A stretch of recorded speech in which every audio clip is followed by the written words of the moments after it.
Boa noite a todos, em nome da Boitempo Editorial e da Livraria Martins Fontes. Recebemos a todos aqui para o debate de lançamento do novo livro de Paulo Arantes, O Novo Tempo do Mundo, uma publicação da coleção Estado de Sítio, coordenada pelo Paulo. O livro da sequência Extinção, também lançado pela coleção Estado de Sítio em 2007, e reúne uma série de ensaios sobre este novo tempo do mundo e sobre como o capitalismo aprendeu a sambar com o jeitinho brasileiro.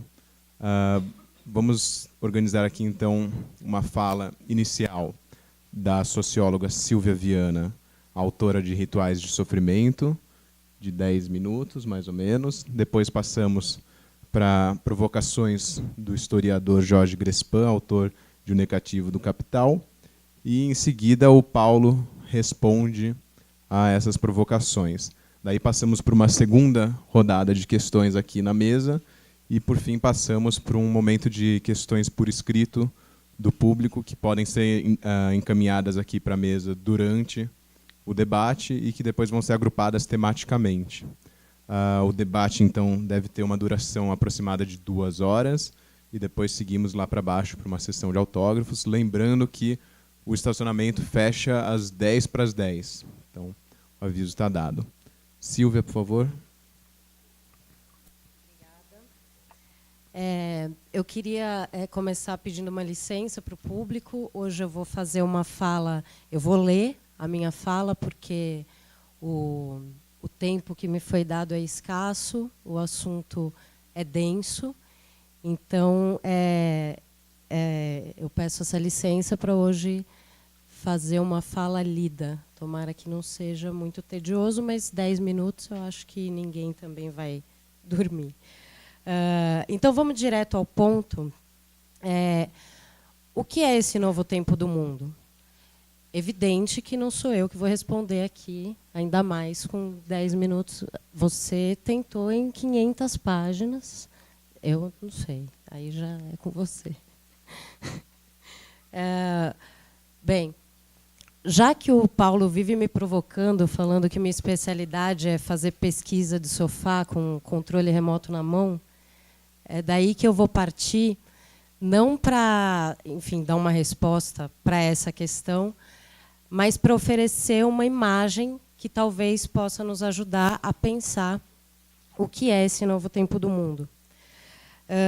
Eu vou partir, então, de um programa de TV, uma série americana chamada Tratamento de Choque. Olha o nome. Essa série é definida na sua própria propaganda da seguinte forma. Aí a citação da própria propaganda da série. Essa série acompanha programas de intervenção que expõem adolescentes em situação de risco à realidade por trás das grades.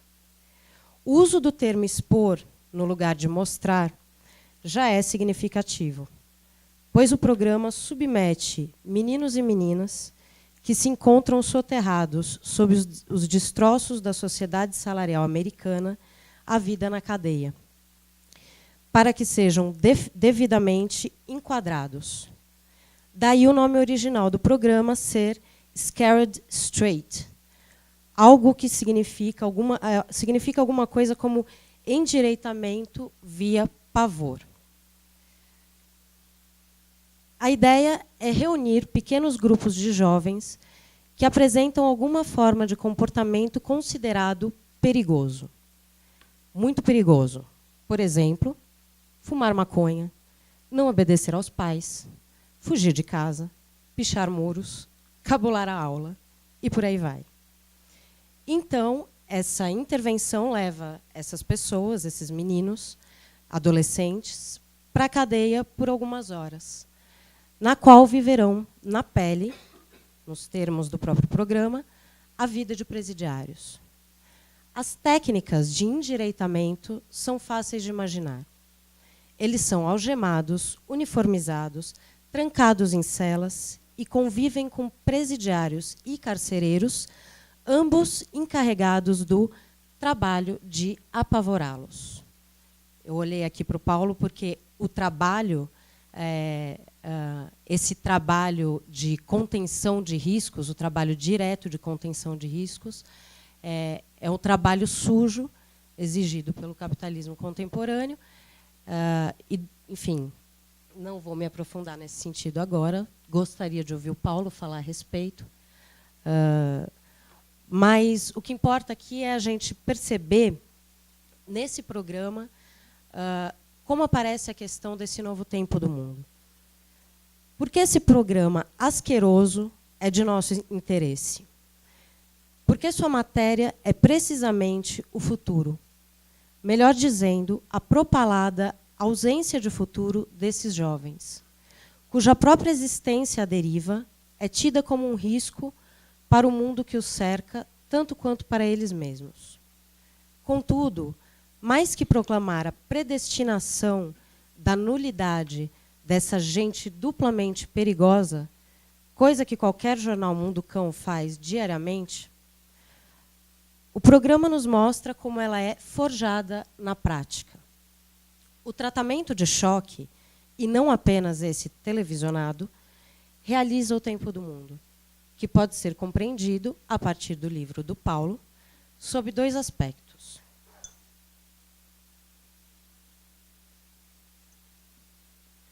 Em primeiro lugar, a técnica de correção pelo medo tem uma finalidade educativa.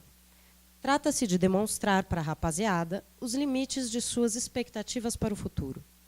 Por isso, após algumas sessões de intimidação, os mesmos prisioneiros que deram um apavoro nos meninos lhes ministram uma aula. E a lição é uma só. Independentemente do episódio ou do docente encarregado, se vocês não entrarem na linha, vocês virão para a cadeia.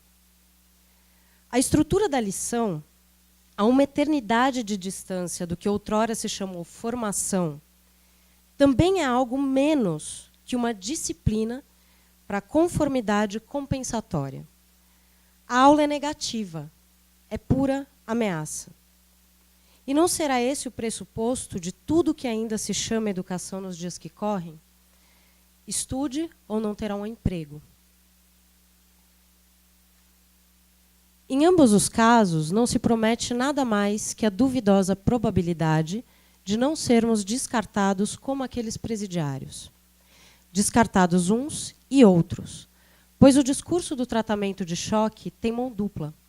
E os professores encarcerados bem sabem que o buraco em que se encontram é, já há bastante tempo, escárnio da ideia reformista de reintegração social. Aquilo é o fim de linha. Contudo, o horizonte alternativo que se busca conquistar mediante a ameaça é, do mesmo modo, um fim de linha. Nas palavras de um dos participantes do programa, agora eu só quero trabalhar.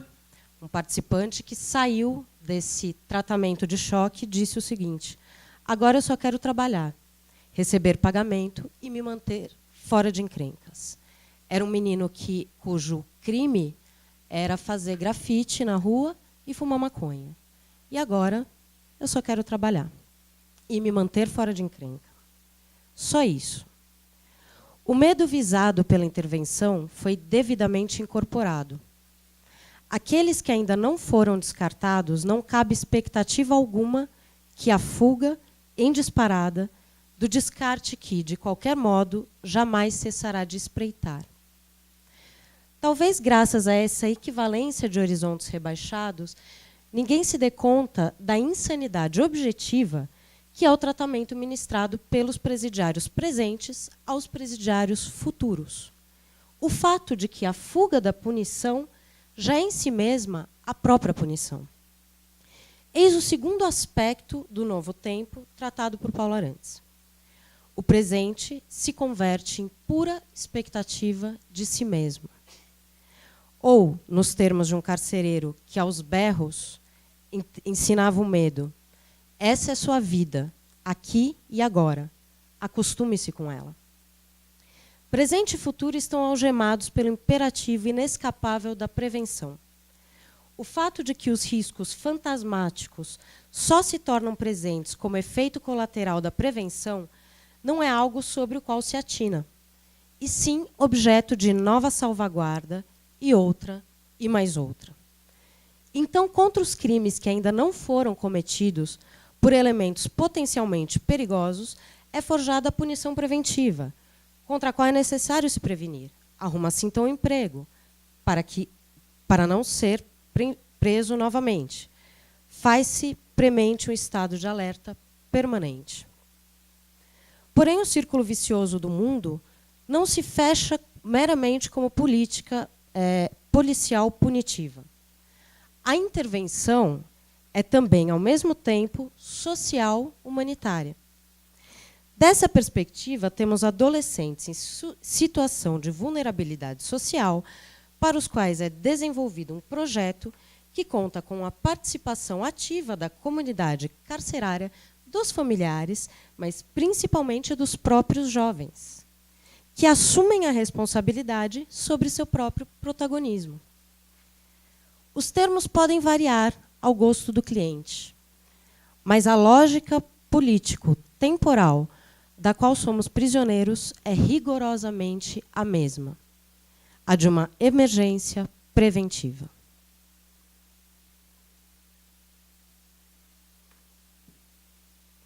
Sob tal lógica, a vida amedrontada escorre como uma sucessão ininterrupta de contagens regressivas, ao fim das quais espreitam toda sorte de catástrofes, sejam elas da ordem da natureza, do mosquito da dengue ao terremoto, passando pela intoxicação transgênica, sejam da ordem da natureza, a demissão, a crise, a precarização, o rebaixamento, a exclusão.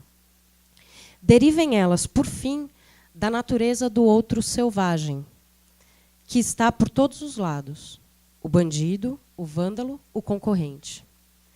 E cada contagem regressiva multiplica, e a cada contagem regressiva multiplicam-se as compulsões securitárias. 5. Reciclar o lixo para evitar o colapso planetário. 4. Não abrir a janela do carro para o bandido não entrar. 3. Fazer trabalho voluntário para que a criança não vire um de menor. 2. Arrancar os próprios seios e colocar silicone para evitar o câncer. 1. Trabalhar muito para poder continuar trabalhando e tomar cuidado para que os prazos não estourem e manter o currículo atualizado, ponto a ponto, e aceitar qualquer oportunidade para não perder a oportunidade e certificar-se de que os colegas não percebam a sua exaustão. O único sentido permitido por esse novo tempo do mundo é que se evite, a qualquer custo, atingir o zero ameaçador. Temos que retornar dia após dia do 1 para o 5, com a gratidão de quem conseguiu, ao fim e ao cabo, simplesmente evitar alguma coisa, qualquer coisa.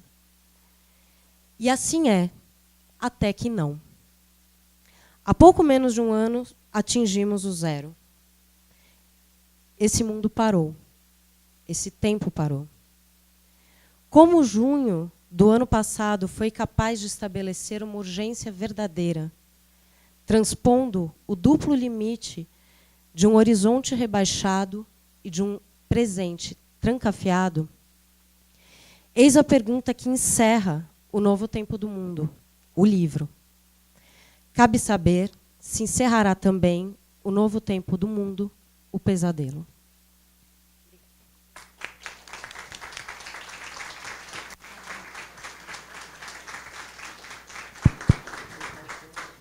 Esse microfone já voltou a funcionar, então vou passar agora a palavra ao Jorge Grespan. Emergência. Bom, em primeiro lugar, quero agradecer aqui o convite que foi feito a mim pela Boitempo e pelo Paulo para vir debater aqui com ele. Esses textos, provavelmente nenhum de vocês deve ter visto, ou talvez a maior parte de vocês não devam ter visto esse texto ainda, esse livro do Paulo, que está sendo justamente lançado hoje, e ficou pronto há pouco tempo. Então, só apresentando rapidamente, ele é composto por 9 textos, dos quais o primeiro e o último são inéditos. Os outros já haviam sido publicados em algumas revistas, aqui e ali, e, eventualmente, muitos de vocês já tinham lido, né? Mas o primeiro e o último não. E o primeiro texto quer dizer, era inédito, não era para mim, porque o primeiro texto, justamente, o Paulo tinha me dado de presente, vamos dizer assim, há um tempo atrás, para que eu fosse lendo. Você não se lembra, não? Ah, bom. E, aliás, eu pensei que justamente a minha razão de estar aqui, né, não é a razão de ser, mas a razão de estar aqui, era, em grande parte, o debate do primeiro texto. E, claro que posso falar sobre os outros também, mas, enfim, o debate do primeiro texto, que é um texto no qual Paulo lança a ideia mesmo do novo tempo do mundo e faz uma discussão, vamos dizer assim, de filosofia da história. O Paulo que me perdoe se eu for agora começar a misturar aqui certas coisas, filosofia, história, mas foi agradável, uma surpresa muito agradável para mim, não surpresa, mas uma coisa agradável de confirmar, de verificar, que você está cada vez mais ficando um historiador de mão cheia, né? Então, pois justamente até aí eu tinha pensado, olha só que coisa interessante. Conheço vários filósofos que, quando resolvem virar historiadores, conseguem, no máximo, ser sociólogos de segunda categoria. O Paulo não. O Paulo se mantém, tanto na filosofia como na história, a alto nível, até porque ele está dialogando com o senhor, entre outros, com o senhor Reinhard Koselleck, né, que é um senhor filósofo da história, alemão, né, que escreveu acho que foi a sua tese de habilitação, em 1954, famosa Crise Crítica, que foi traduzido só há uns 10 anos, uns 12, agora para o português, né? Ficou um tempão aí sem publicação em português. E aí o Paulo, nesse primeiro texto, ele fica falando o tempo inteiro sobre o que seria esse tempo do mundo, o tempo que começa, num certo momento, lá, ali entre o século XVI e XVII, né? E vem retomando as ideias do Koselleck. Basicamente, a ideia central, que o Paulo discute bastante, mas não só essa, mas a ideia central do Koselleck, é que a modernidade, ou o novo tempo, que daí em alemão fica um trocadilho entre Neue Zeit e Neuzeit, né, entre o novo tempo e a modernidade, eles estão relacionados pelo fato de que existe cada vez uma dissociação maior entre a experiência e, portanto, a nossa relação com o passado, e a expectativa, portanto, a nossa relação com o futuro. Quer dizer, isso era central aqui para os clássicos da hermenêutica, lá do século XIX, começo do século XX, essa relação de experiência e expectativa de futuro e passado. E o que o Koselleck está fazendo é mostrar que existe uma dissociação progressiva. E o Paulo retoma esse fio da meada, né, para avançar para o momento seguinte. As coisas culminam no livro do Koselleck em 1789, a Revolução Francesa. E o Paulo avança e vem embora, mostrando como é que essa dissociação entre experiência e expectativa vai se ampliando, para no final do livro, desse primeiro texto, ele deixar aqui o gancho para nós de que existe uma possível reassociação disso aí, só que num horizonte de expectativas rebaixadas. E ele vai desenvolver essa ideia, ou a ideia mesmo de um novo tempo como um tempo de urgência e de catástrofe, né? Ele vai desenvolver essa ideia ao longo dos outros textos e, finalmente, vai retomar essa ideia e aí vai completar essa ideia no último texto de uma maneira muito, muito importante. Então, o primeiro texto, eu confesso que me provocou certas inquietações quando eu li a primeira vez e reli agora para poder lembrar das passagens, da argumentação.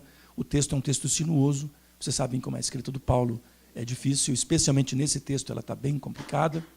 Ele vai incorporando autores, vai dialogando e vai fazendo aquele movimento sinuoso que é próprio dos dialéticos. E, enfim, ele vai despertando várias questões e inquietações, que, aliás, é o que ele quer fazer mesmo. E, no final, o último texto é o texto que trata de junho, das manifestações de junho, e do que se seguiu a partir de junho, não é só aquele... Justamente esse é um ponto importante, não é só aquele mês lá fotografado e parado, né, mas é o que se seguiu a partir daí. E aí faz uma análise que eu achei muito, muito importante, sobre isso. Realmente foi das análises que eu li a mais interessante. Eu sei que a minha função aqui não é tanto debater o último texto, e sim o primeiro, mas quero falar desse último texto também, porque, de certa maneira, ele completa, ele dá um acabamento a todo o livro. E vi você, nesse texto, Paulo,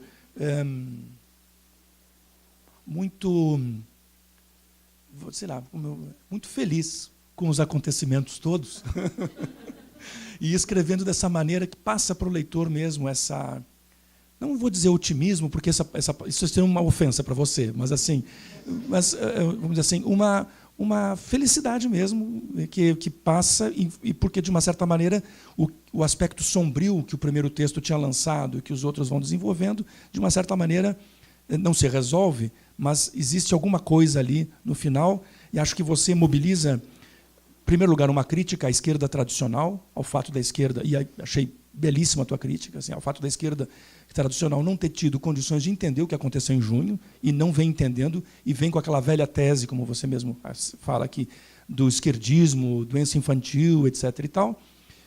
E você abre para várias questões importantes. Eu achei excepcional quando você traz o conceito de utopia real e fica discutindo o elemento real da utopia real. E ao mesmo tempo, quando você está sempre interessado em pontuar aqui os momentos do tempo, né? Então, quando é que dá a virada? Quando o Koselleck identificou em 1789, mas você identifica depois, em certos momentos da tua análise, em 1914, outros momentos você vem até 1989, né? E aí, num certo momento, que eu até gostaria de ler essa passagem, no último texto, na página 377, você fala do Levante Zapatista de 1º de janeiro de 1994. E eu fiquei imaginando como esse momento é, como você diz, o marco zero de todo o novo período. Na acepção trivial do termo, os zapatistas de fato se insurgiram contra o governo federal mexicano, mas em nenhum momento cogitaram tomar o poder, pela simples razão que julgavam ser esta a via real para não transformar o mundo. E nisto bifurcaram no tronco das insurgências históricas da América Latina. Bifurcaram no tronco. Ou seja, eles sabiam, então, que tomar o poder não era o meio para transformar o mundo, ao contrário, era o meio para não transformar o mundo. E, evidentemente, que nós lembramos aqui do Holloway, que é citado um pouco mais extensamente pelo Paulo um pouco mais adiante. E eu queria que o Paulo comentasse, achei muito interessante todo esse movimento aqui do texto, por um lado, a crítica da esquerda tradicional, a esquerda que tem dogmas e fórmulas prontas, por outro lado, a discussão aqui a partir do Benjamin e a partir, enfim, de autores mais atuais sobre essa questão da utopia real, e etc., e do próprio Holloway, que não é ele o autor desse termo, mas, enfim, me pareceu muito bem tramado aqui no conjunto da análise para explicar também o que era junho e apontado para além de junho. Achei bonito e bacana que o Paulo diz, esse foi o 1º junho, temos agora por diante de nós o 2º junho, que virá e já está com agenda e data marcada e calendário marcado, e achei ótimo isso, de fato. Vamos aí esperar o 2º junho, que o 2º já é melhor que o 1º. E aí, Paulo, eu queria, além desse comentário aqui, então, eu pedi para você fazer, a última página do texto, quer dizer, não é exatamente a última, porque ainda tem esse encarte pós-subscritum. Mas aqui tem na última página do texto, você faz uma citação longa aqui da socióloga Regina Magalhães de Souza. E aí você, num pedaço dessa citação dela, ela diz sobre as pessoas que estavam saindo no Rio de Janeiro nas manifestações, né, durante o 2º semestre do ano passado. E ela identificou vários alunos dela, inclusive da faculdade particular que ela dá aula no Rio, e ela disse que essas pessoas eram adultas, já haviam aprendido a resistir aos apelos da propaganda, não usavam roupas de grife, não navegavam pela internet. Moradores da periferia, mas que por algum motivo se mantiveram afastados dos movimentos sociais urbanos de reivindicação de direitos, dos sindicatos e dos partidos. Mas também não eram tão pobres, a ponto de preencherem os requisitos para se tornar os beneficiários dos programas sociais, não se tornando objeto, portanto, do discurso das políticas públicas governamentais. E aqui é o ponto do Paulo. Né? O ponto do Paulo, pelo que me pareceu, é justamente mostrar como é que é fazer uma crítica forte, né, uma crítica radical, realmente, a todo esse movimento desta incorporação, esse engajamento falso desta camada, vamos dizer assim, pobre das favelas, como se dizia antigamente, do morro carioca, e também de toda parte no Brasil e de vários lugares do mundo, e aqui ele relaciona com as estratégias de cativar, aqui o que estou dizendo agora, corações e mentes, né? Que era uma estratégia já dos anos 60, mas que agora, nos últimos 10 anos, é que ficou, de fato, realçada. E aí, a minha questão é uma questão em relação a esse último texto, Paulo, se você, digamos assim, não está identificando, então, agora, um grupo, eu achei muito interessante isso, uma classe social, uma subclasse, um grupo social, não importa muito aqui, que faz face ao tal do subproletariado. Os proletariados são aqueles que são tão pobres que só podem entrar pela via das benesses do governo, que os incorpora, e etc., e daí todos os males políticos que decorrem, como nós sabemos. E aqui me pareceu que esses não tão pobres, ou seja, eles são pobres, portanto, eles não são incorporados pelo caminho do mercado, do capital, da distribuição de renda, etc., mas, ao mesmo tempo, esses são pobres. Quer dizer, eles são pobres, não são incorporados pela via do capital, mas não são tão pobres a ponto de serem, vamos dizer assim, os alvos, o público-alvo, outra expressão que o Paulo ressalta, o público-alvo dos programas assistenciais do governo. Então, seria esse grupo, os não tão pobres? São eles que estão nas manifestações do Rio? São eles que estão por aí? Quer dizer, encontramos talvez um grupo social, uma fração de classe que possa vir a fazer face ao subproletariado, né? Enfim.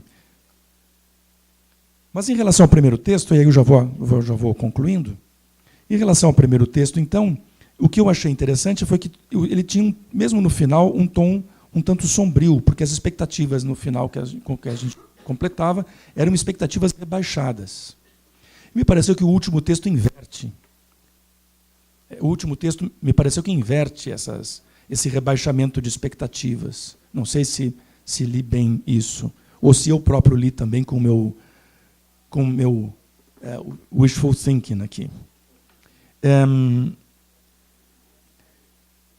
O que me incomodou, te digo aqui naquele primeiro texto, não é tanto o Koselleck. Acho que a leitura do Koselleck é uma leitura com a qual concordo. Achei que você fez a ponte entre os textos dele, especialmente entre o passado, o futuro e o anterior, né, o Crítica e Crise. Eu achei muito, muito interessante. A coisa toda que entra para mim que eu gostaria que você desenvolvesse um pouco, ou conversasse um pouco com a gente sobre isso, é a ideia do Arrighi e do Wallerstein, que você também traz na coleção, vamos dizer assim, de uma retomada do tempo, né, de uma espécie de ideia de ciclo, que eles, como sociólogos, gostam, e eu, como historiador, não gosto. Uma ideia de ciclo, de que as coisas, de uma certa maneira, se repetem, que tem a ver com uma certa ideia que chega a ser citada, claro, assim, expressamente, um termo que é citado expressamente pelo Paulo, que é a ideia de fusão de horizontes, que remete aqui para o pensamento de Gadamer, para o verdade método do velho Gadamer, que, evidentemente, era muito bem lido pelo Koselleck. Então, uma ideia de uma fusão de horizontes históricos que se fundem. Então, está em jogo aqui o horizonte, e o horizonte histórico, em certo momento, se funde com outro horizonte histórico, e isso permite, de uma certa forma, a repetição, em termos, é claro, de experiências. Mas o problema do ciclo, para um historiador, sempre é que se perde, ao enfatizar o ciclo, se perde o específico de cada momento. Por exemplo, se perde o específico desse momento agora, dessas jornadas de junho, que tem a ver com todo um movimento também mundial. Se perde também a crise atual, a ideia da crise econômica, que é um último ponto, Paulo, que eu queria que você falasse um pouco o que você pensa a respeito do impacto da crise, não da crise, não quero que você fale, digamos, como economista, a respeito da crise econômica, mas sim que você fale um pouco desse impacto da crise. Eu achei que, por exemplo, na página 441, você faz uma... Eu anotei tudo porque eu mesmo vou também pensar nessas coisas, e você faz uma definição muito boa do que está acontecendo agora como colapso administrado. E que não há mais valor, quer dizer, você diz, bons tempos em que havia, bons tempos entre aspas, eu estou dizendo, valor para distribuir. Quer dizer, o que acontece hoje é que não há mais valor para distribuir. Então, aqui, como pensar também essa dimensão econômica da crise, essa ideia de colapso administrado, mas no qual a administração cada vez mais entra em falência, porque não tem mais valor para distribuir, não tem mais valia para distribuir. Então, diante disso, está se distribuindo cada vez mais o quê? Na verdade, o que está se distribuindo são dívidas, né? O Estado é um grande distribuidor de dívidas, e os Estados mundiais, né? E é isso. Mas eu queria que você falasse um pouco mais desse impacto, talvez inclusive nos movimentos de junho, né? Ou então esclarecesse a gente por que você quis dar essas duas belas tacadas aqui e não quis ir adiante em relação à crise econômica, especialmente no último texto. No primeiro texto foi escrito há alguns anos, eu não me lembro quanto, o primeiro texto. O do Novo Tempo do Mundo. 6, é isso. O Novo Tempo do Mundo é 2006. Pois é. Seja. Bom, tá certo. O fato é o seguinte, é mais ou menos contemporâneo da crise mundial, né? Então, ali já, vamos dizer assim, está se armando a ideia de catástrofe, de urgência, né, que se precipitou, inclusive, depois com a quebra do Lehman Brothers e toda a quebradeira que se seguiu e que está se seguindo ainda. Muito bem, essas questões aí para você ver o que você acha que é interessante debater ou não. E, enfim, qualquer coisa debatemos também mais tarde.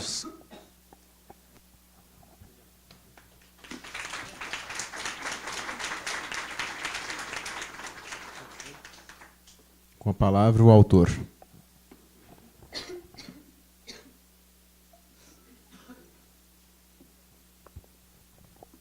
Bom, boa noite. Obrigado a todos pelo incômodo. Peço desculpas. Sei que aqui não é, embora seja a Avenida Paulista, atualmente já é um marco histórico, marco zero, mas não é cômodo se deslocar em São Paulo, por isso muitas coisas aconteceram. Então, peço desculpas por isso e agradeço de coração a presença de todos para esse debate. Em primeiro lugar, também agradecia pelas mesmas razões a Silvia e ao Jorge. O Jorge, eu já tinha passado esse primeiro ensaio é pretensioso, digamos, estudo, lá, seu texto, qualquer coisa assim, há algum tempo.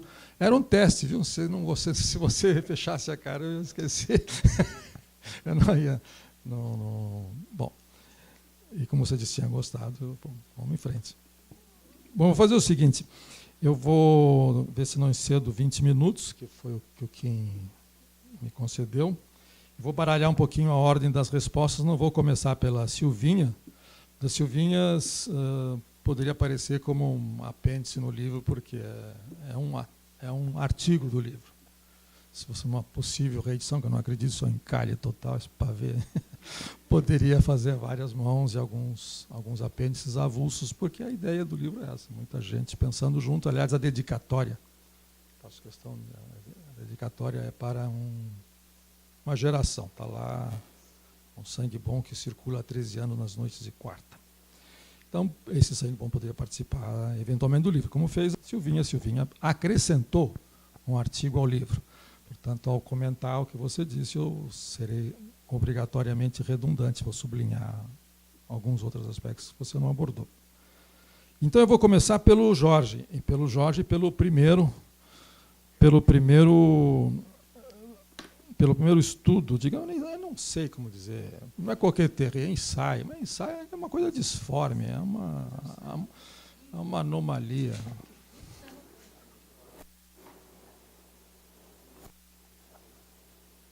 De fato,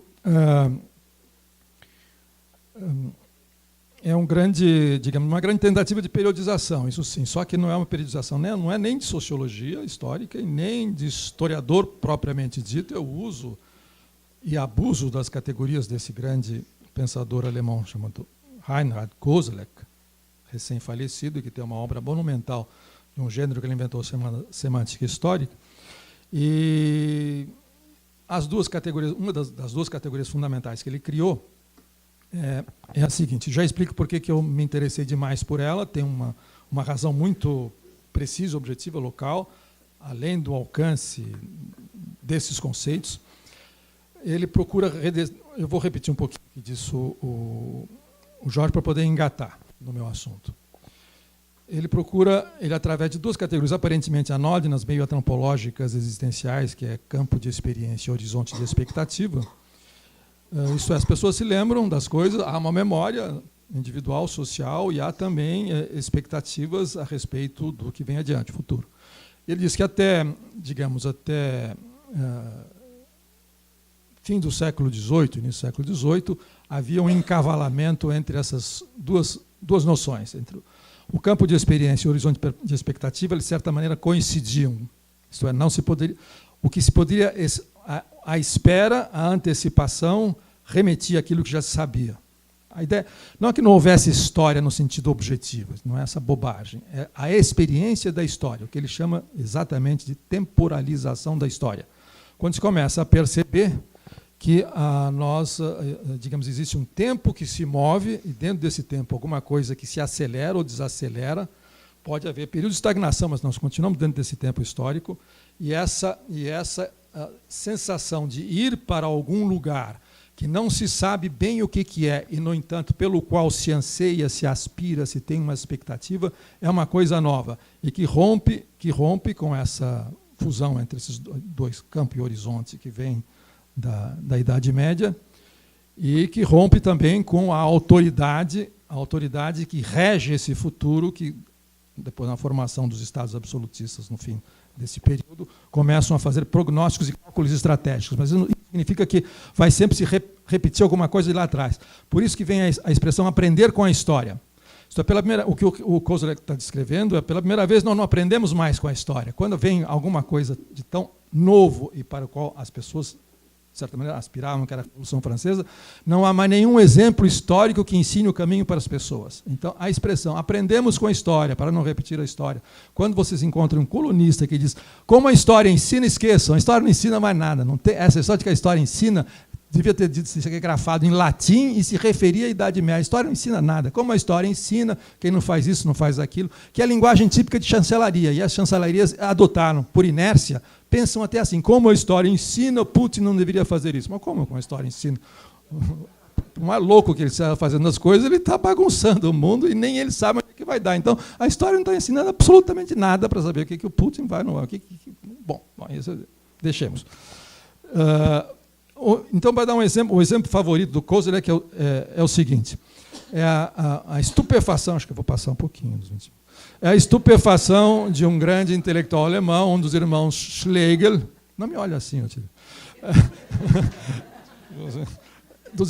Um irmão Schlegel, vendo um quadro, um mural feito em 1500 por um imperador alemão, que era a Batalha de Alexandre, do Altdorf. Eu só conheço de álbum e vou repetir a descrição do Koselleck. E ele fica estupefato com o que ele vê. Ele faz essa viagem, acho que é em Munique, está um negócio, não sei onde. Em 1800, e o quadro é de 1520 e poucos. Nessa Batalha de Alexandre, é a Batalha de Alexandre com os persas, em que Alexandre derrota o Império Persa. É a Batalha de Issos, que aconteceu nos anos 300 a.C. Nessa batalha, quando ele olha aquilo, aquele quadro magnífico, o que ele vê? Ele vê os exércitos germânicos, cristãos, enfrentando os otomanos, Isto é, os turcos estavam às portas de Viena, já cercando Viena naquela época. De modo que o que ele vê é uma espécie de... não há nenhuma distância histórica entre os dois tempos, entre o Império Otomano assediando a Europa e a Batalha de Alexandre. E é a batalha contra o Anticristo. E é uma batalha cosmológica. O Sol participa, a Lua participa, os cavaleiros cristãos gregos são cavaleiros cristãos germânicos, identificáveis. Ele fica estupefato daquilo. Por quê? Por que ele fica estupefato? É uma obra-prima. Porque a percepção dele é uma percepção estritamente histórica. Isto é, que é a diferença, não é mais possível você conviver com aquele passado. Isto é, a Batalha de Alexandre foi uma batalha decisiva para o destino da cristandade, já era um anúncio pregado pelo Lutero que o anticristo estava aí. Aliás, estava sentado num trono em Roma e era a grande rameira da Babilônia. E o Lutero dizia, olha, pode ser que seja até o fim do ano, o fim dos tempos, e assim por diante. Ora, isso passa... A história objetiva está lá, os historiadores estão lá cavocando, isso, descobrindo coisas, interpretando, assim por diante. Mas é a experiência da história que é completamente diversa e que o Schlegel percebe. Percebe-se, bom, é um outro mundo. É um outro mundo o que ele está registrando, e o que ele registra é a percepção desse transcurso histórico, em que vai se, como lembrou o Jorge, vai se separando cada vez mais o seu campo de experiência, que vai ficando para trás, e é elaborada constantemente, ninguém vive sem memória, e há as suas expectativas.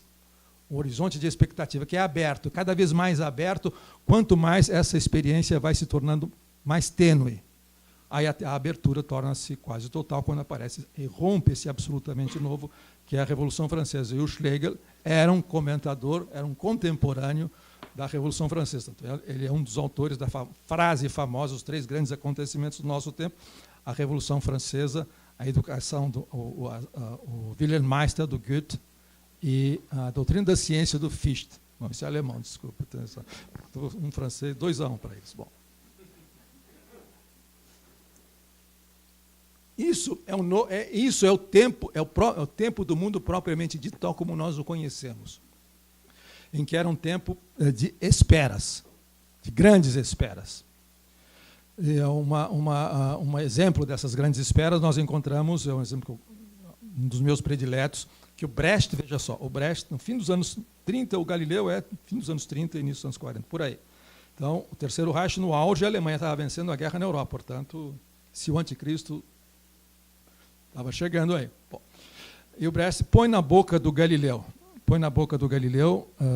quando o Galileu explica o sistema do mundo para o jovem Andrea Sarti, e o fato de que a hipótese heliocêntrica está descartada, e, portanto, a hipótese da Terra no centro do mundo está descartada, e, portanto, as hierarquias celestes estão quebradas. E, portanto, ele era iluminista, no certo sentido. Graças a essas descobertas da ciência, no caso da matemática, as hierarquias sociais vão dançar também. Literalmente, depois tem um carnaval. Vão dançar. Essa reviravolta. Aí ele mostra como é que a invenção do telescópio, a luneta, o Copérnico, e diz para o Andrea, veja só, a humanidade, depois compara também com a descoberta do Novo Mundo, os barcos estão se afastando da costa, novo mundo, o novo tempo do mundo. A humanidade está há 100 anos esperando por uma coisa nova como essa. Está esperando. A humanidade há 100 anos esperava por isso. Isso é o tempo do mundo que ficou para trás. E fala isso dito no momento em que se estava enfrentando o nazismo, e o nazismo vitorioso em toda a Europa. E os Estados Unidos lá na flauta esperando a destruição da Europa e fazer um acordo com Hitler. A ideia era essa. Não tinha nada de liberal. Bom. Estava vendendo para os dois lados, estava negociando. Bom, mas não vem o caso.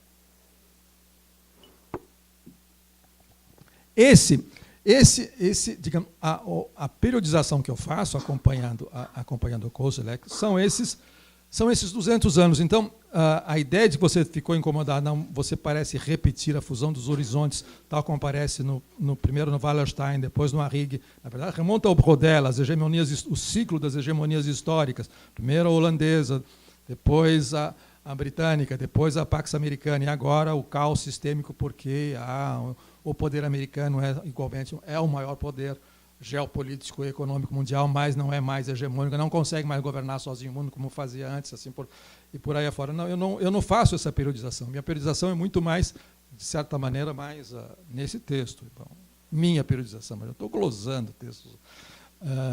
Ela é muito mais ambiciosa. Ela é uma era histórica, que é essa era das grandes esperas, que se esgota. É isso? E como é que ela se esgota? Bom, aí multiplico as evidências, bem as mais digamos, concretas possíveis. Poderia entrar esse reality show, como poderia entrar entra mil coisas para mostrar. E também esse diagnóstico não é meu, vários historiadores franceses estão fazendo isso, mas quando se reportam as categorias do Kozlek, diz o seguinte: o que mudou? Não são os ciclos da hegemonia. Depois eu chego na crise econômica. Não são esses ciclos das hegemonias históricas retratadas pelo Rodel, pelo Arrighi, pelo Wallerstein, todo mundo da teoria dos sistemas mundiais. É que, pela primeira vez, um historiador francês faz a seguinte comparação. É uma coisa absolutamente inédita. Nós não conhecíamos isso desde o fim do Alto Império Romano, do Baixo Império Romano. Só no Baixo Império Romano se teve uma sensação, uma percepção parecida com essa.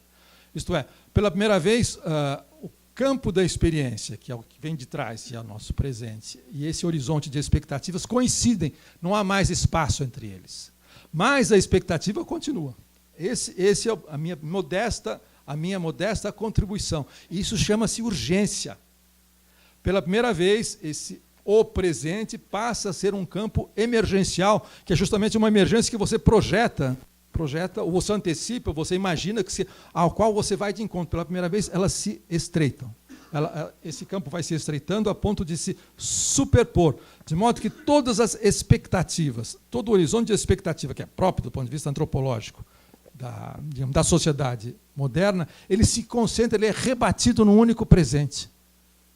E é isso que faz com que há uma espécie, o que alguns autores chamam de ruína do futuro. A ideia de futuro se muda completamente, ela desaparece de cena, não objetivamente, temos as dimensões do tempo, estão aí, mas ela desaparece de cena como uma experiência política, histórica e social. A ideia de você reportar para uma redenção futura e caminhar por um desenvolvimento perpétuo e uma integração, inclusão social a perder de vista, nonsense. Não, há uma sensação de que há um risco, há uma urgência, e essa urgência não é que seja uma questão, apenas percepção, ela tira do seu horizonte a ideia de futuro e o rebate para agora.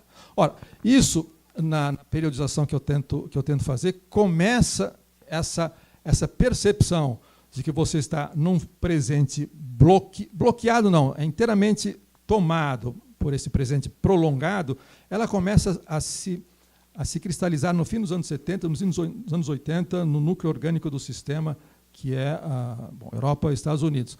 E aí começa a se tornar corrente o diagnóstico de que as expectativas são decrescentes. E quem usa essa expressão é o Christopher Lasch, quando escreve A Cultura do Narcisismo, é uma montanha de artigos avulsos que ele escreveu, mas ele sistematiza e publica em 79, e é o subtítulo do livro dele, Uma Era de Expectativas Decrescentes. Isto é, as pessoas esperam cada vez menos, têm certeza que o que vem pela frente será sempre pior do que agora. E quem trata emergencialmente de gerenciar o presente não pode ter, a não ser que por demagogia, cegueira, discurso, inércia ideológica, não pode falar sem mais nem menos, com alguma propriedade do que vem pela frente. E o que vem pela frente é temido como uma espécie de movimento explosivo de negações, como já disse alguém. E não é por acaso que no fim dos anos 70 aparece pela primeira vez um livro capital, que é uma espécie de síntese ideológica de toda essa percepção, chamado Princípio de Responsabilidade, que vai terminar no princípio de precaução que qualquer agência de fiscalização de qualquer coisa usa. Finge, veja só, eles infringem o princípio de precaução e, portanto, mandam brasa com transgênicos, sabendo que podem envenenar terras, águas, humanidade e o diabo a quatro. On s'en fout. Mas o princípio de precaução é respeitado. Em nome desse princípio, sem o que as populações não se deixam mais governar. Por exemplo, a população de São Paulo, como já foi a da França, quando alguns anos atrás houve na França uma onda de calor. Matou muita gente, matou muito velhinho. E a população ficou indignada. Indignada e cobrou do governo. O que fez o governo? Admitiu o erro. Meia culpa. Não fomos previdentes. Nós desprotegemos vocês, os velhinhos, não prevendo uma onda de calor. Agora, direitos, trabalho, sociedade, on s'en fout. Não se trata mais disso. Não mais. Que proteção? Existe a proteção física de organismos vivos vulneráveis. Por isso que a questão da água agora vira questão de segurança pública. O resto, on s'en fout. Tanto faz. Não vem. As pessoas querem ser protegidas, querem proteção do Estado. Ora, isso é uma coisa nova, e começa nos anos 70 e 80. E o Cliton detectou isso. Então, para dar um outro exemplo, de um outro autor francês, ele diz o seguinte, não exatamente na acepção que eu estou tomando, nós podemos tomar esses últimos 2 séculos, vamos para facilitar, começa com a Revolução Francesa, e vai até a derrocada da União Soviética, e passa, portanto, uma espécie de história ascensional. Tantos liberais, progressistas, socialistas, todo mundo estava embarcado nessa história ascensional. Ora, essa história ascensional, a partir de um certo momento, tem sempre a partir de um certo momento, vamos identificar esse momento materialista, que tanto te inquieta, que está ausente do livro. A partir de um certo momento, o que se esperava no século XIX? Qual era a grande espera, a grande expectativa no século XIX? Basta ler qualquer romance do século XIX para você ficar em casa, as coisas boas de ler. Romances e histórias políticas. Se esperava o que se mais temia. Uns esperavam positivamente, outros esperavam negativamente. Era uma expectativa ou positiva ou negativa do quê? Revolução.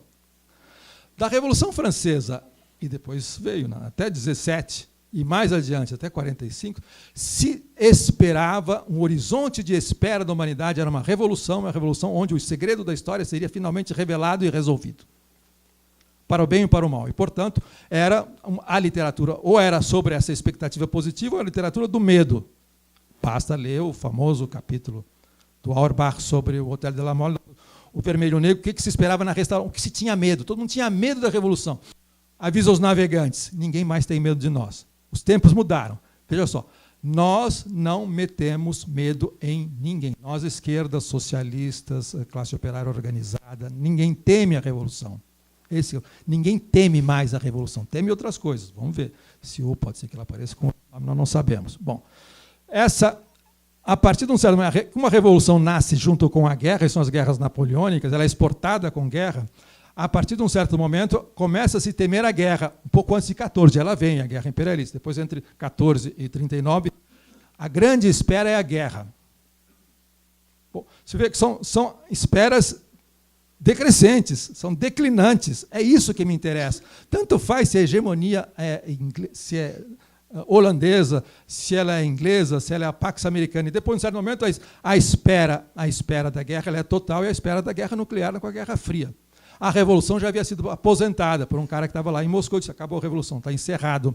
Agora é coexistência pacífica, a Guerra Fria, vamos disciplinar através do terror nuclear as 2 esferas da humanidade. Pronto, colocar nos eixos.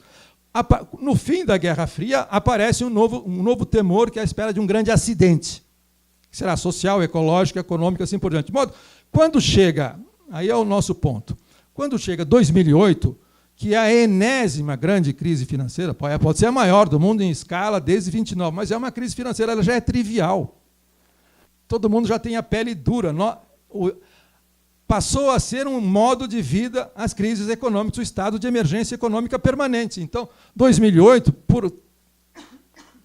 ainda que seja orçado em 4 trilhões, 20 trilhões, 30 trilhões, o que o governo americano enfiou no resgate do sistema financeiro e endividou o resto da humanidade por 4 gerações, já era um modo de vida há 30 anos. Esse que é o problema. Agora, bom, é um modo de vida. Bom, acontece que esse modo de vida ele apareceu no fim da era fordista, digamos assim, da sociedade salarial, em que a proteção social havia sido conseguida na Europa por uma guerra. Não foi dado. Inclusive, foi vendido como um sucedâneo da Revolução. Vocês não vão ter a revolução. Vocês que ganharam do fascismo a guerra, a Revolução não vai acontecer por ordens superiores, e porque vocês foram também desmobilizados. Mas, como um sucedâneo da Revolução que não houve, teremos Estado Social. Por isso que a esquerda até hoje acha que quando tem Estado Social está encaminhando-se na direção da revolução. É compreensível. É compreensível. Porque na Europa há um extraordinário filme do Ken Loach sobre como é que foi desmontado o Estado Social inglês a partir da Thatcher. É uma operação militar de guerra. Terminou a trégua, macacada, é o que diz a Thatcher. Terminou a trégua. Porque quem foi para a guerra se matar não queria o status quo antes. Estava claro. Na França também, na Itália também. Houve também iminência de guerra civil. Derrotamos no nazismo. A próxima etapa, terminando depois da Frente Popular Democrática contra o nazismo, a próxima etapa é a Revolução. E Moscou disse que não era mais essa próxima etapa, nem revolução, nem o diabo estava encerrado.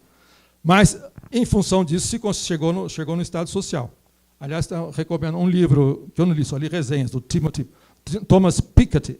Ele diz exatamente a mesma coisa, só que ele propõe depois imposto sobre grandes fortunas. Aí é um petar moyer, mas ele quer reforma tributária. Ele faz 200 anos de história, vamos fazer uma reforma tributária, mas quem vai fazer? Os caras, quando você falou, não terminou de falar reforma tributária, os fulano já estão na Rússia, com as suas fortunas na Rússia, na Suíça, onde o diabo a quatro, na China, os chineses estão na Suíça. Mas ele disse o seguinte, bom, aumentou a desigualdade, é um capitalismo patrimonial herdado. Aliás, o Marx Postman escreveu um artigo extraordinário em 2005, que ele escondeu, não sei onde é que está, em que ele descobriu que 60% da riqueza brasileira não é mais fruto do trabalho ou da produção. É patrimonial, é herdado, são ativos. E todo mundo fica lá embaixo, porque bolsa isso, bolsa aquilo, mas está lá.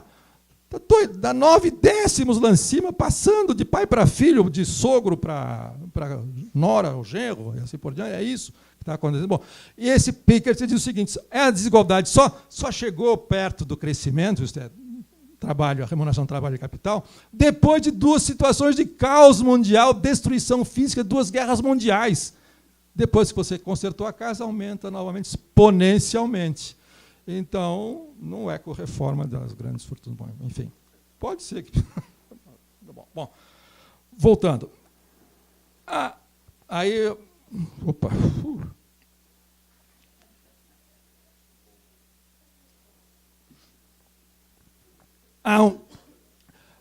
Onde é que dá? Quando acontece um tranco, como é que nós passamos? Como eu não sou teórico, não sou economista, não sou nada, enfim, leio coisas e tento juntar os fios, mais nada, e tirar algumas conclusões que possam me orientar no cipó contemporâneo. Eu parto do seguinte, eu começo a reparar que, a partir dos anos 70, digamos, a ideia fordista do progresso começa a ser torpedeada pelos próprios progressistas, por eles. Então, o que significa esse sintoma? Independentemente de crise econômica, não pode ser, a gente pode fazer coincidir com as mudanças econômicas, o Nixon, o padrão dólar-ouro que desaparece. É claro, dá para fazer coincidir com o processo de financiarização. O que vem a ser essa financiarização? Começa a endividar, isto é... Bom, aí começa a história conosco. Marxistas, o que nós fazemos? O marxismo meu seja muito exótico, mas, em todo caso, o que nós fazemos? Nós ficamos perplexos diante das profecias do velho que se cumpriram. A primeira, ele sempre disse, bom, o trabalho vivo, a produção e o trabalho vivo é um estorvo. O ideal, o capital existe, é um processo cego para passar de dinheiro para mais dinheiro. Passar pelo meio da produção é uma contingência, um mal necessário, e o capital se esforça para montar estratégias de ultrapassagem desse atalho e chegar diretamente lá na rapadura. Bom, ao mesmo tempo, o valor só é acrescido ao valor através do trabalho vivo, não tem outra fonte. Quer dizer, não tem outra fonte. Então, se eu queimo esse mal menor, esse mal maior, esse estorvo para chegar diretamente à rapadura, eu vou serrar o galho no qual eu estou sentado. E como é que eu faço isso? Eu faço incluindo mais trabalho morto, muito mais técnica e assim por diante. Bom, a partir de um certo momento, isso aconteceu, ele conseguiu, esse desiderato suicida foi alcançado.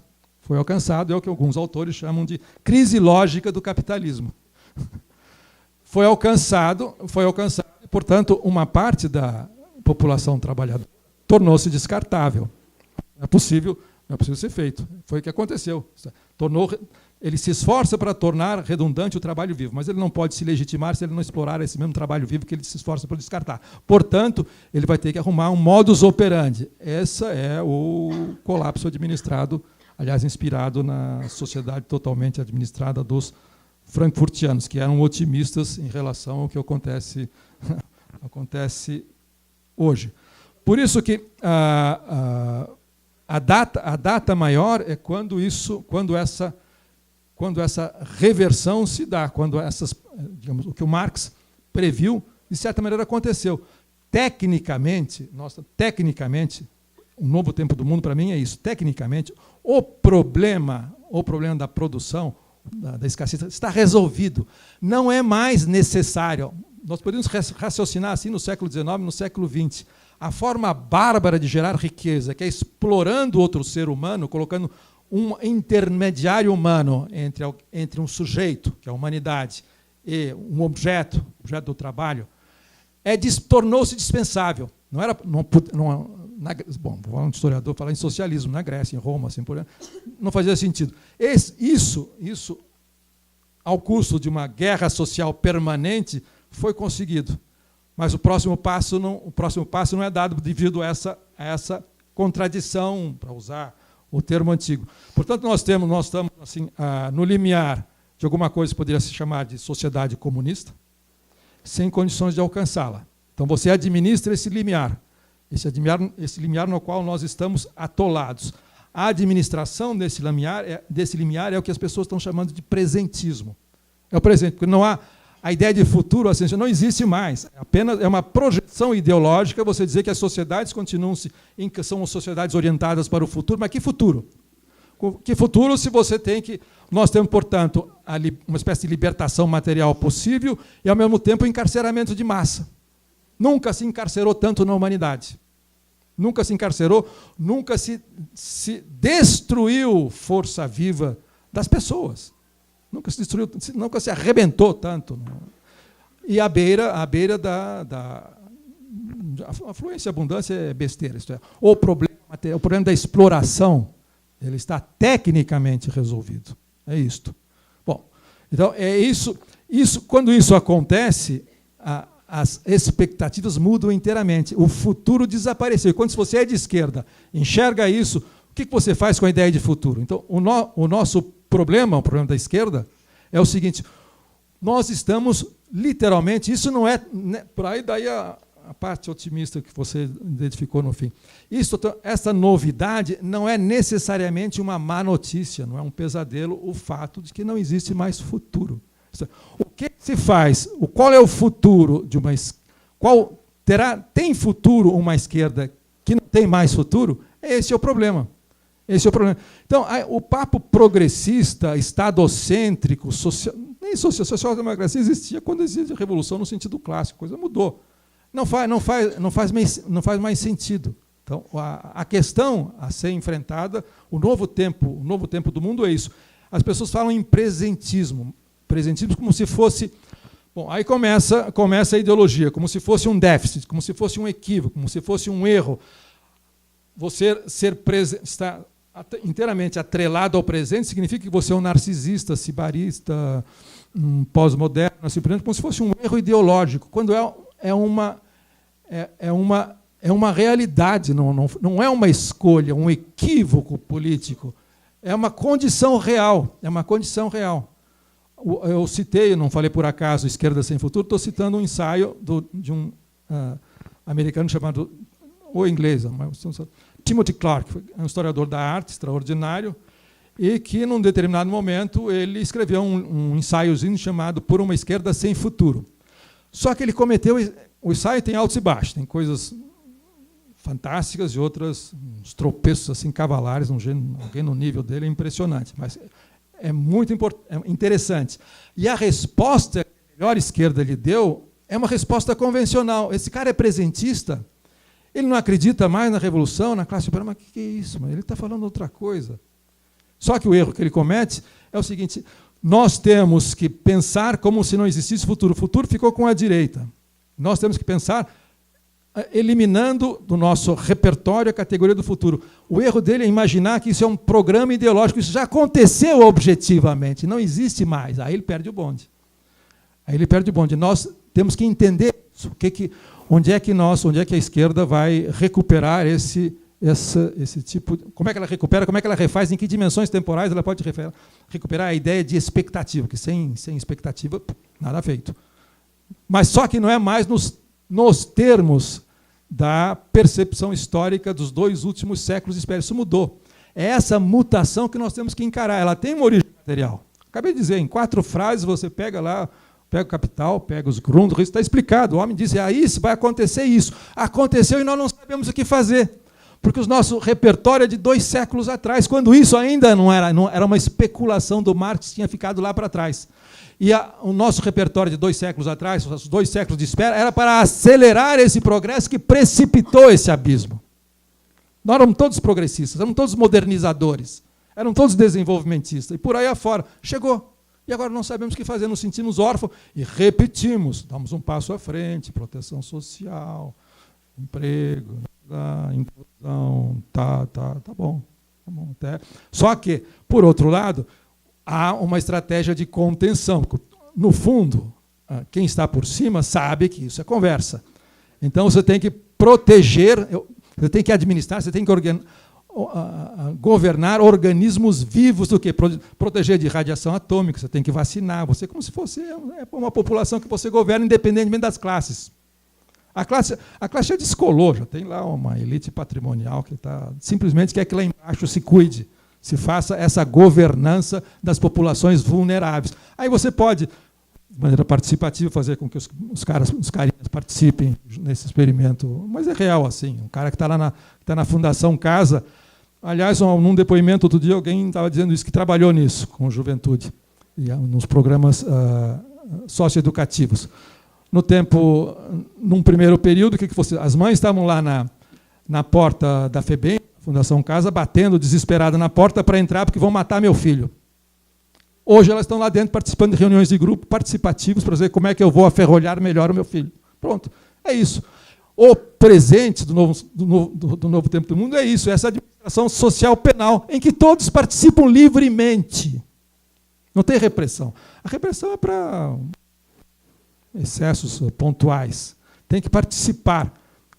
Aí o ideal era levar todos os black blocs para algum programa distribuindo carteirinha de vândalos mais bem preparados, vândalos participativos, administrados. Então, a esperança, o humor é isso. Nós tocamos, depois eu vou comentar um pouco a Regina, mas não agora, já vi uma besteira. Você tocou, apareceu em plena pacificação social. Está começando a começar pessoas, não classes, pessoas ingovernáveis, ou difícil de governar, a maneira antiga. Então, estão atrás dessa maneira nova. E se chegarem antes, por mais uma geração, a gente se ferra. Eles vão administrar isso e sabem, são experts. Obrigado.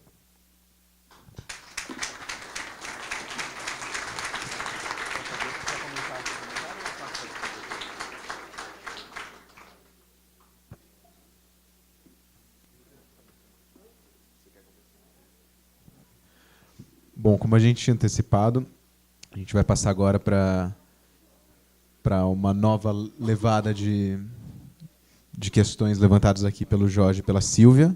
Depois voltamos ao Paulo e daí no final a gente tem uma breve rodada de questões de vocês, quem quiser encaminhar aqui para frente por escrito e preferencialmente para que a gente possa aproveitar melhor aqui o encontro. Bom, eu fico contente que o Paulo esclareceu pontos aqui, falou, também adiantou pontos centrais do livro dele de uma maneira muito precisa. E a única coisa que eu queria retomar, Paulo, é que nesse bolo todo aqui, eu não sei se você quer comentar, mas eu vou retomar se você disser, olha, isso aí é especulação, era aquela questão lá da subclasse desses, tá bom? Basicamente é isso aí. Porque acho que isso aí é um ponto interessante, porque você está, ao longo desse último texto, você vai fazendo menções e depois notas de rodapé sobre esses historiadores do PT que estão aí, então fazendo trabalhos interessantes e tudo. Tem o trabalho do Lincoln Seco, meu colega lá no Departamento de História, ou o trabalho do André Singer sobre o lulismo. Então, e especialmente do André, que está localizando aqui a classe social que está dando a base de apoio para o PT e tal, etc.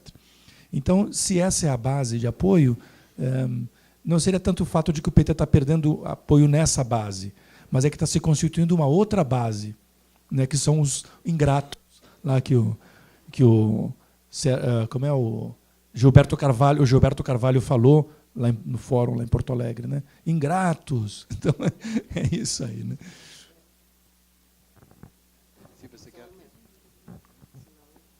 Vou ficar doente. Eu queria que você falasse um pouco mais da questão do trabalho.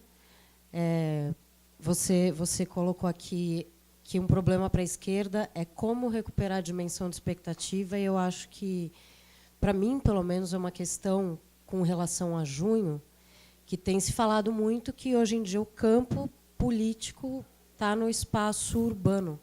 É o urbano que constrói, é do urbano que surgem essas insurgências e tal, mas eu fico com essa questão porque é do trabalho que surgia mundo. E hoje o trabalho perdeu justamente essa capacidade de formular mundo. É possível essa passagem desse, digamos, para um paradigma do espaço urbano, independente do trabalho? E, por outro lado, se o trabalho não forma mais mundo, por onde construir... Desculpa, gente. Por onde construir expectativa? Enfim, é uma inquietação minha com junho, e já que tem questões que você passa por aí.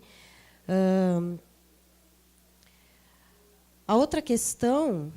Eu não sei, eu gostaria que você falasse um pouco de 64, do golpe, que tem o seu texto e que eu li agora, eu não tinha lido antes, eu achei muito bom. E é um texto que me fez pensar muito, principalmente pela experiência que eu tive quando eu fui na comemoração, no evento do golpe, que aconteceu aqui em São Paulo, lá na Tutóia. Oi? Foi. E foi uma experiência muito esquisita para mim, porque enfim, tinha cara de comemoração mesmo, tinha uma daquelas barracas da prefeitura, e logo que eu cheguei, o que eu estava esperando? É convite que você recebe por Facebook, você não sabe o que vai acontecer, né? Só que eu estava esperando que fosse ter um pessoal do lado de fora, xingando alguém lá. Eu chego, parecia que não tinha ninguém. Quando entrei, eu vi que era um evento dentro, no estacionamento daquele espaço. E aí, nesse evento, enfim, as pessoas cantaram lá Internacional, e exigindo a punição e tal. E eu não sei por que começou a me dar um mal-estar. Aí eu saí de lá e aí eu comecei a formular. Eu falei, bem, é como se estivéssemos pedindo passagem para estar aqui. Aquela delegacia funcionando e aquele evento acontecendo num palco montado no estacionamento. E me passava pela cabeça, por que diabos? Aí faziam um discurso, porque nesse lugar se torturou, e eu falava, por que diabos não estão jogando uma pedra nesse lugar? Enfim, comente, não com o meu microfone. Bom, então, o texto lá dos Sem Discurso e Desamparados, que é a expressão que usada pela Regina, trabalho em 64, é isso? É?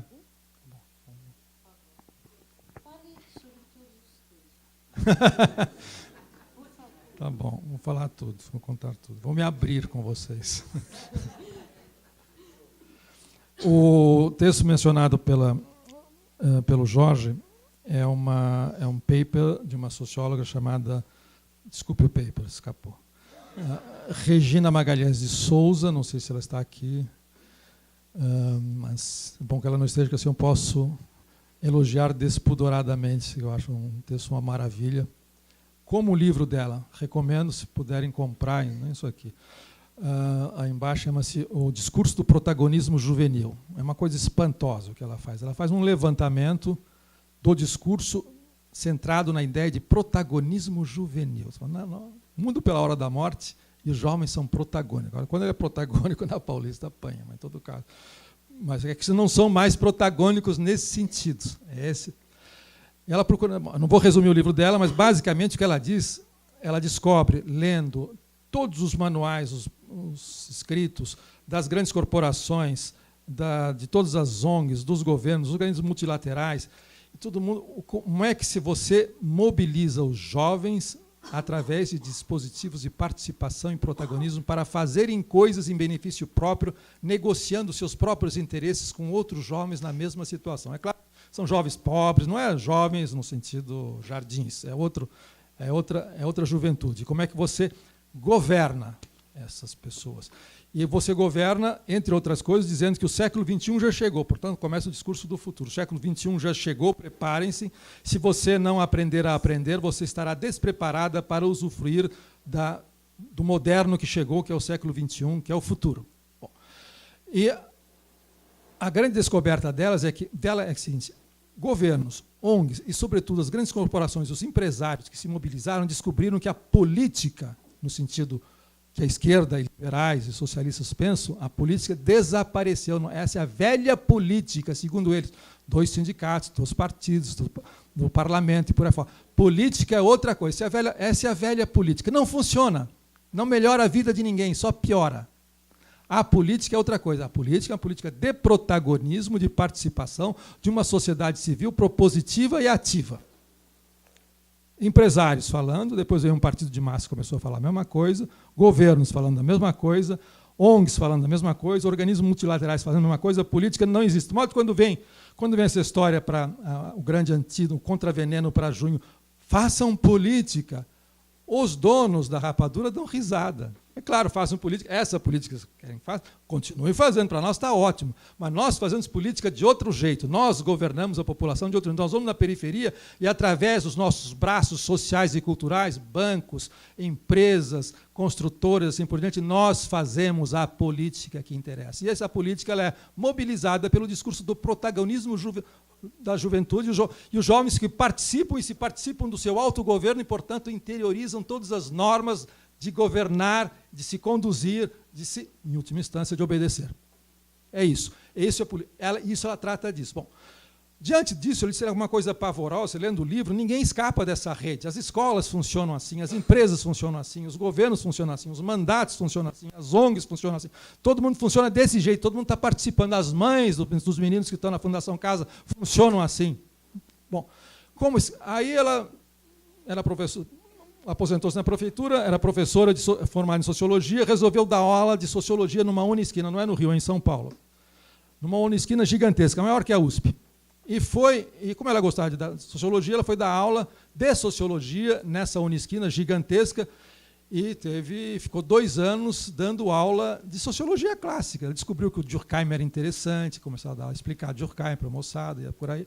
Bom, o que ela descobre? Ela dá... O texto dela chama-se Trabalhadores não tão jovens assim que voltam a estudar. E vão para o curso de Sociologia porque é o mais barato. Não vale nada, então é o mais barato. Então vão para lá porque eles precisam de um diploma, de alguma coisa, qualquer coisa. E vão para lá e ela começa a fazer essa moçada a ler Durkheim, a explicar Durkheim, que existe sociedade. Como é que ela vai explicar que existe sociedade para as pessoas que não acham que não existe sociedade? Bom, e o que eles são? Tem manicure, tem coveiro, tem PM, tem todas as profissões as mais disparatadas e exóticas que vocês possam imaginar, e gente que mora em Caixa-Prego. Mora mais, já 3 horas depois, trabuca, rala todo dia, vai lá assistir Sociologia, depois pega um trem e vai lá para Caixa-Prego. Depois volta.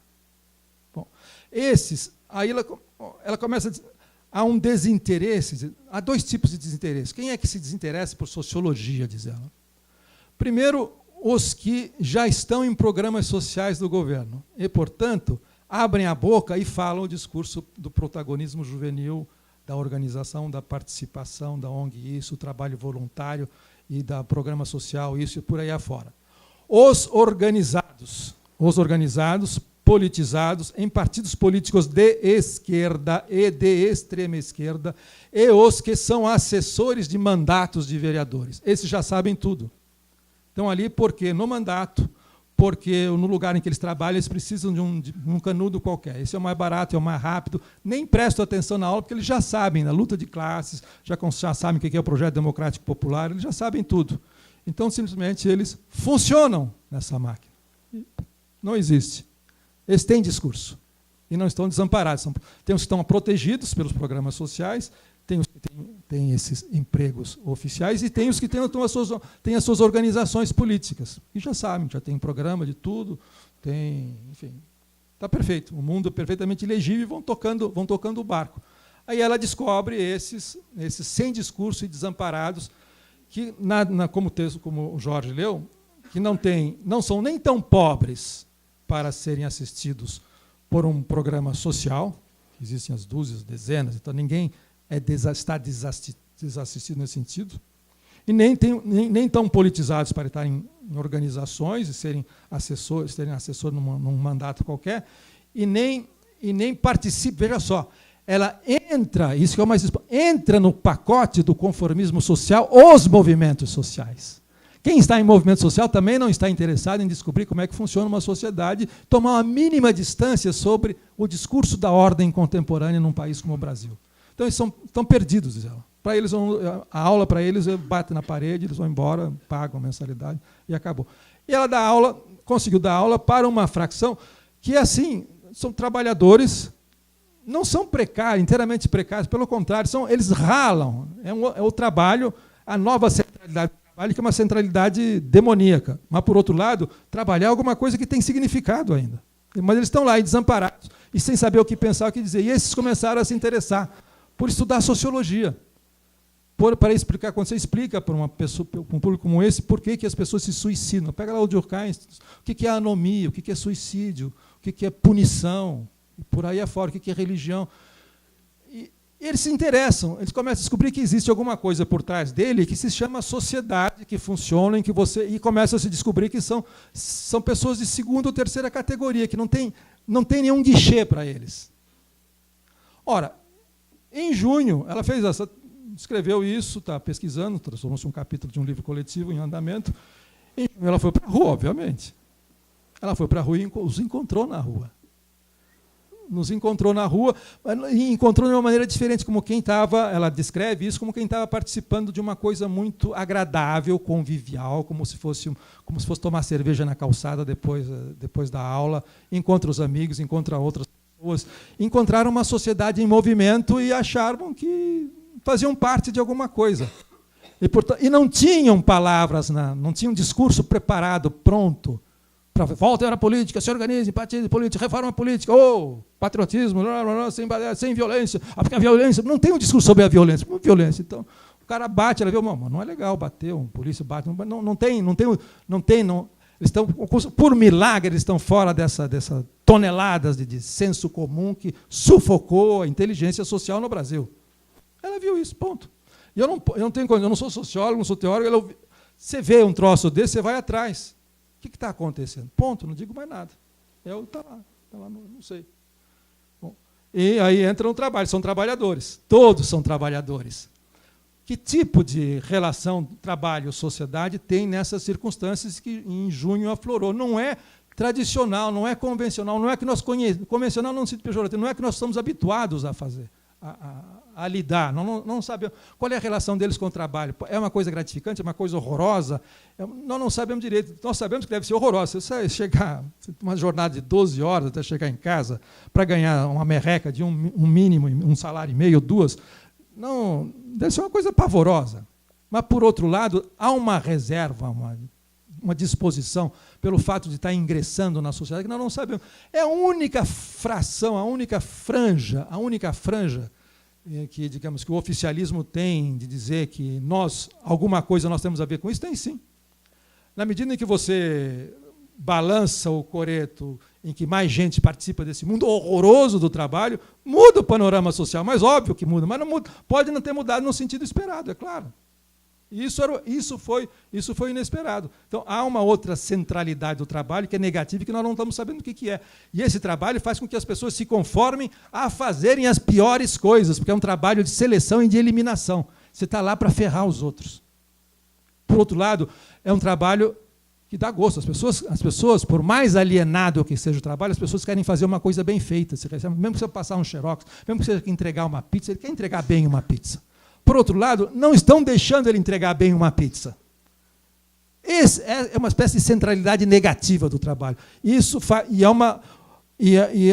A entrega da pizza dele é uma coisa que exige a mobilização da imaginação, da convivialidade, da simpatia, da disposição para o trabalho, seja gripado ou não, arrebentado ou não, na moto. Assim, exige totalmente, não é mais uma jornada de 8 horas, para a qual ele se desencumbe com uma coisa qualquer e depois vai para casa e esquece. Não, ele é integralmente absorvido, para falar de maneira pedante, é uma substituição total do trabalho pelo capital nesse momento. Só que é para nada.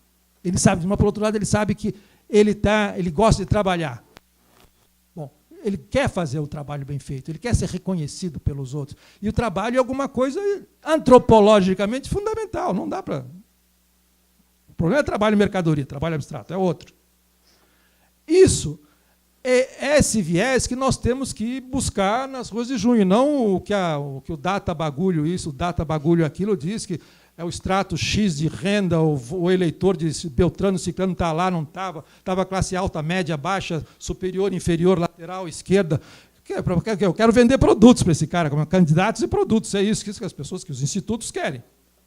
Isso é marketing eleitoral, é pesquisa de mercado. Não é sociologia, nem é a coisa que a esquerda interessa. É óbvio. Todo mundo não precisa fazer pesquisa para saber que a classe trabalhadora organizada não estava na rua, é por Rose. Pronto. Onde é que ela estava? Vamos procurar. Em vez de decidir, ela não estava. Então vi. E foram 22 milhões de pessoas na rua. E ela não estava. Depois ela fez na jornada de julho, ela conseguiu. Não, foi mais impacto porque paralisou. Paralisou o quê? Rodoviária, estrada, por quê?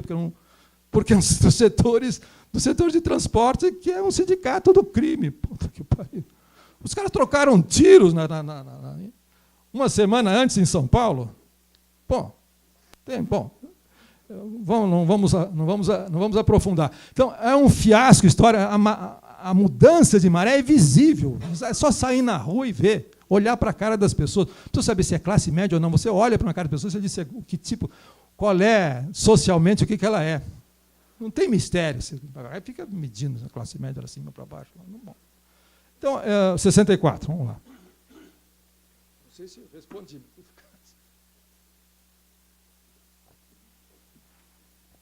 Quanto tempo aqui?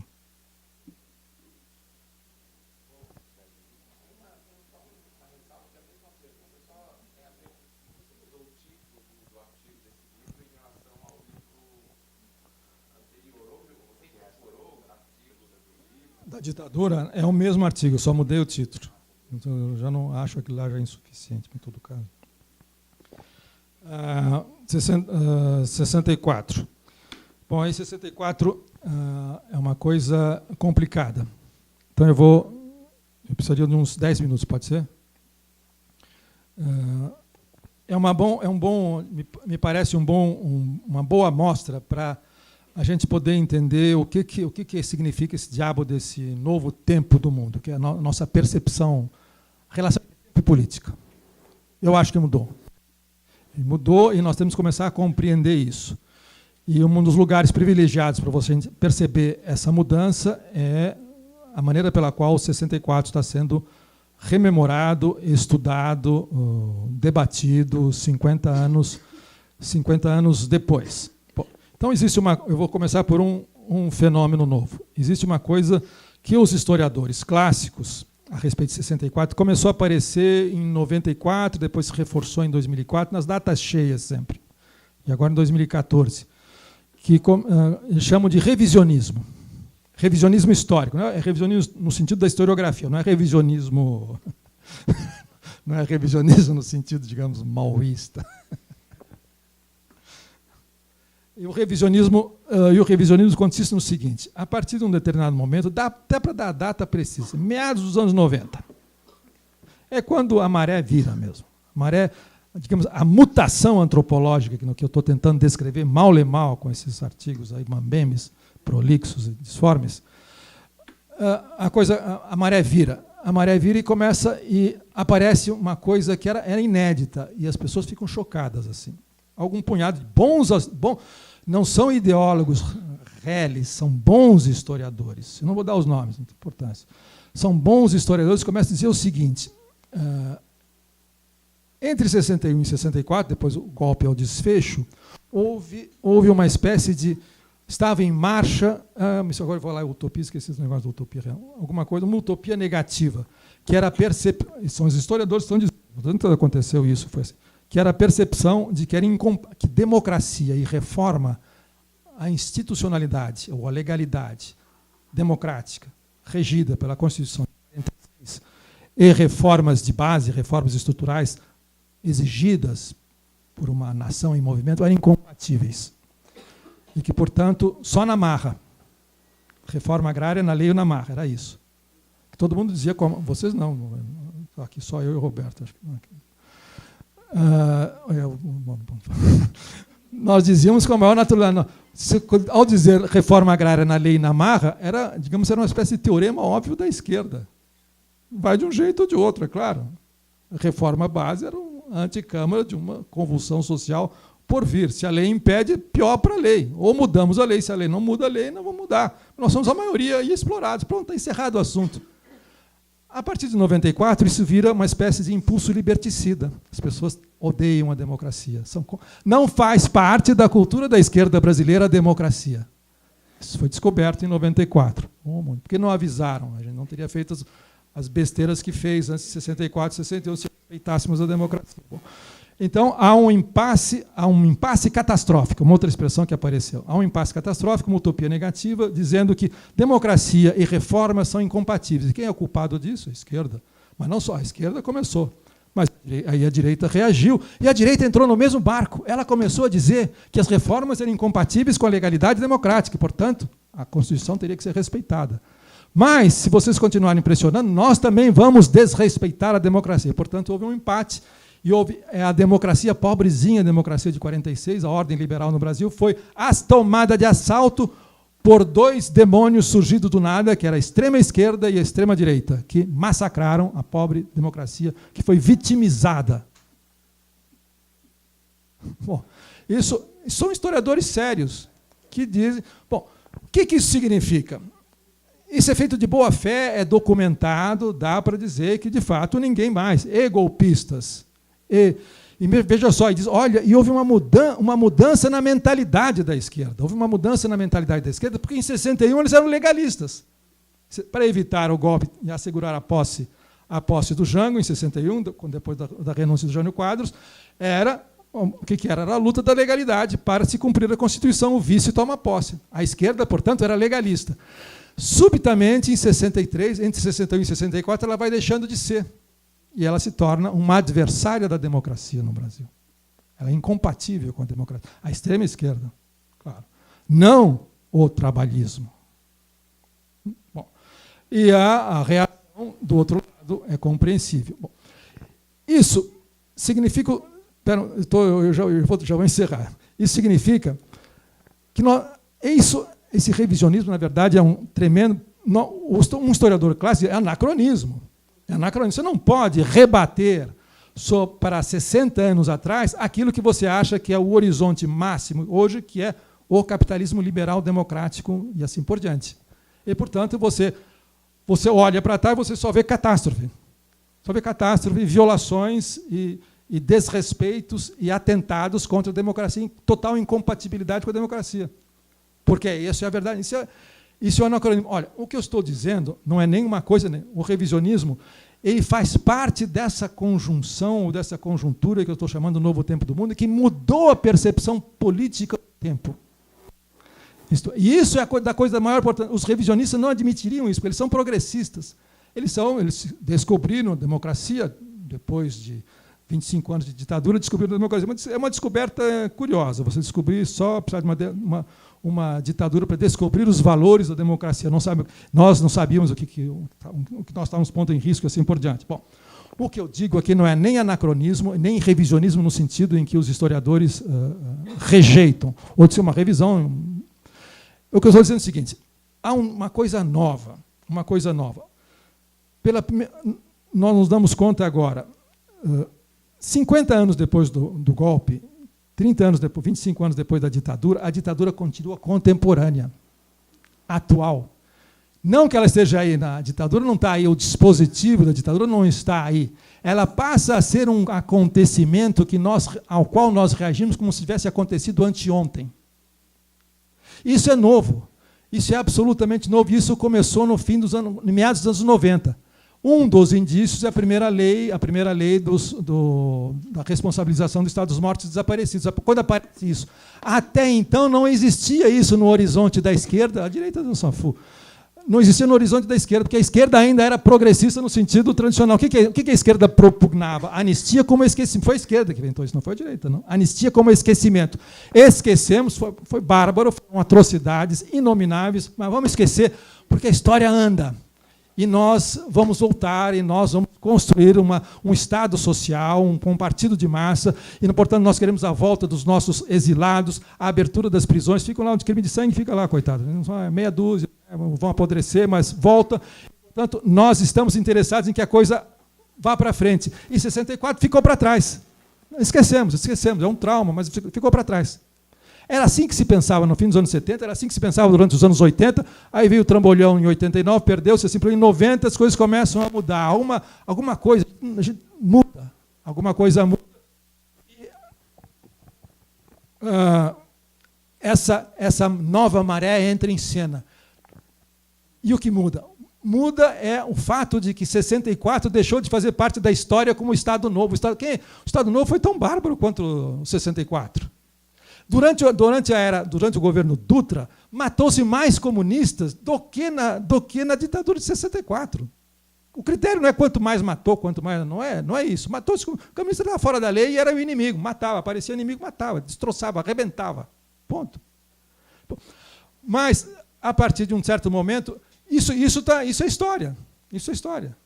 37, 45, isso é história para ser pesquisado ou evocado na memória dos partidos. Não, porque o trabalhismo, o socialismo, o Partido Comunista, assim por exemplo, é a nossa memória histórica, mas não é a atualidade. A partir de 94, com essas leis, com as novas leis, mesmo de responsabilização do Estado, depois de reparação, não precisa. O julgamento é uma outra. A ideia de justiça e punição jurídica é um outro capítulo. Quando isso aparece, milagre, 64 torna-se novamente atual, e não é apenas pela memória dos familiares dos mortos desaparecidos, os idosos que foram estropiados, torna-se novamente contemporâneo. E se ele é familiar, é contemporâneo, portanto faz parte do mesmo, é como se 50 anos fossem vividos agora. E se eles são vividos agora, se nós somos contemporâneos do que aconteceu há 50 anos atrás, que continua acontecendo, então o revisionismo tem sentido. Eu acho um lixo do ponto de vista ideológico, claro, mas faz inteiramente sentido que as pessoas reconheçam. Bom, então a democracia ela se expande, ela tem efeito retroativo. Assim como eu quero condenar, quero julgar, quero a verdade, quero a memória, quero julgar, quero condenar os perpetradores de tudo, portanto, a lei sobre tortura ela tem efeito retroativo. Tudo tem efeito retroativo. Então, a democracia começa a ter efeito retroativo e eu sou tomado por essa miragem da democracia que foi massacrada em 64. Ora, isso é o novo tempo do mundo. Isso significa que você está convivendo com esses mortos, ao qual você deve um acerto. E esse acerto ele é um acerto contemporâneo. Mudou, portanto, a relação da política com o tempo, do dano com o tempo, mudou. O tempo não cura mais nada, como diria o Sartre em 45. O tempo não cura mais nada. Nós achávamos, quando pensávamos a anistia como esquecimento, que o tempo curava. Ele não cura, não vai passar. Então, esse problema é ineliminável. Então, entra no tempo jurídico a ideia do imprescritível, que era impensável é imprescritível e o efeito retroativo. Significa o quê? Que nós começamos, aí a briga com os revisionistas vai se dar nesse terreno. Nós começamos a fazer política, nós, a esquerda, fazer com que a nossa agenda de justiça e emancipação, a nossa agenda clássica, se volte para o passado. Então, um acerto de contas com o passado é a nossa agenda que era do futuro. Mas isso não é um erro. Isso é um sintoma de que o tempo mudou, que a nossa relação do tempo com a política mudou. É isso. Bom, falei demais. Agora encerra.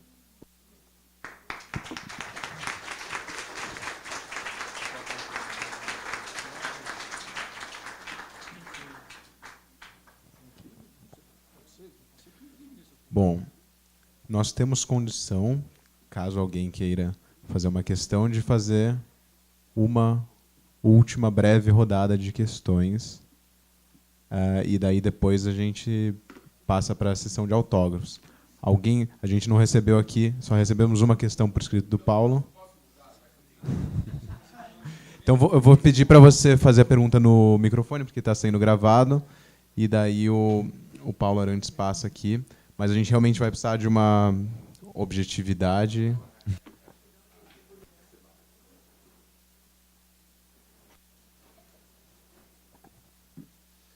Na verdade, eu tinha feito uma pergunta sobre 64, mas você já respondeu, apesar que eu acho que se você quiser continuar respondendo, seria até interessante. O que se falou, a mudança do novo tempo, houve uma mudança tecnológica nesse processo, nesses últimos tempos. Eu acho que essa não se tocou. De algum modo, eu me lembro, eu sou de uma geração que viveu sobre a égide da televisão. A televisão dominou. Isso, inclusive, a Silvinha pode ajudar nessa questão. Domingo, o Fantástico deu o pior índice de audiência de todos os tempos. Não, eu acho que é um sintoma. Um sintoma que eu acho que tem a ver com a contemporaneidade, com essa relação com o tempo, e inclusive com as informações que aparecem. E eu acho que, para entender hoje, inclusive, como está se pensando os sujeitos que estão na rua, deve-se pensar como que há a relação com a comunicação também. Como que esses meninos não só estão aprendendo em sala de aula. Eles, de algum modo, eles também aprendem quando eles ligam o Facebook. Mesmo que seja uma notícia, mesmo que 90% do que eles veem seja bobagem, aparece lá uma notícia que eles não vão ver em outro lugar porque ele é amigo de um professor de história ou de filosofia e que aquela notícia vai aparecer. Eu acho que, eu não sei se está vendo estudos sobre isso, mas o que eu acho que seria interessante para entender também o que é junho, a ideologia que também está aparecendo aí nos movimentos que estão nas ruas, que também passam também por uma certa relação com conhecimento. Na verdade, não foi uma pergunta, mas queria que você comentasse um pouco isso, se você acha que faz parte também dessa temporalidade.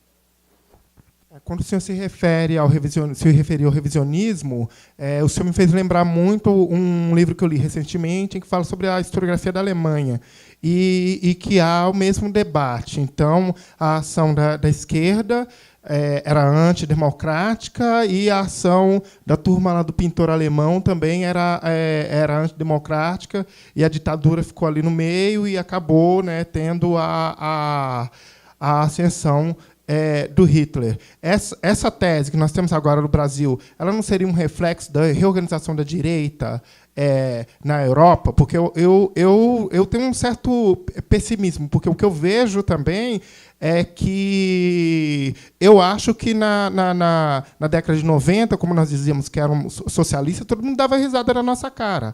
Agora já se volta a falar de uma conspiração judaico-maçônica comunista com o direito ao fantasma do Karl Marx andando por aí. Então não há uma reordenação também da direita? porque eu estou dando aula sobre a Segunda Guerra Mundial esse semestre, e aí eu fico sempre pensando nisso. A gente não está feliz porque houve fazendo como Partido Comunista Alemão, que ficou feliz porque tinha aumentado o número de cadeiras sem perceber que o número dos nazistas tinha triplicado. A gente não pode estar indo nessa mesma direção?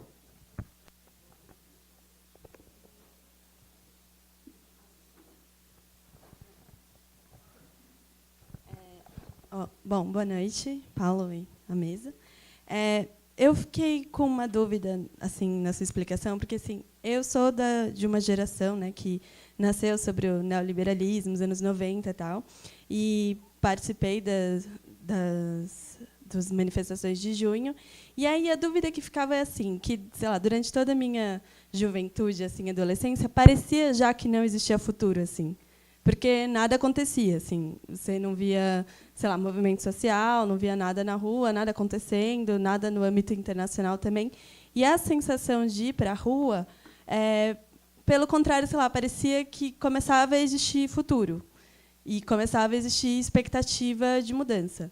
Então, eu queria que você, sei lá, comentasse um pouco, porque quando você fala assim, qual é a perspectiva de uma esquerda sem futuro, eu não entendi muito bem se não tem, o que você quer dizer é que não tem futuro, ou se o futuro se aproximou, assim, entendeu? Com essa ideia de expectativa de mudança. Mas não sei se ficou claro, mas enfim.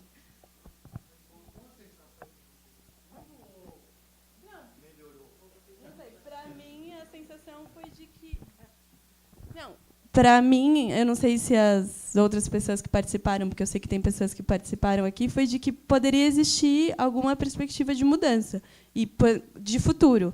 Agora, eu não sei se esse futuro, por isso que acho que tem que ter um diálogo de gerações aqui, se é um futuro que a gente projetava, né, que a geração de vocês projetava mais para frente, de transformar de uma sociedade utópica, ou se era uma sensação de que o futuro também poderia estar em, sei lá, pequenas mudanças, mas que para a gente parece muito, assim, de que pessoas na rua já é um futuro, sabe, uma coisa assim.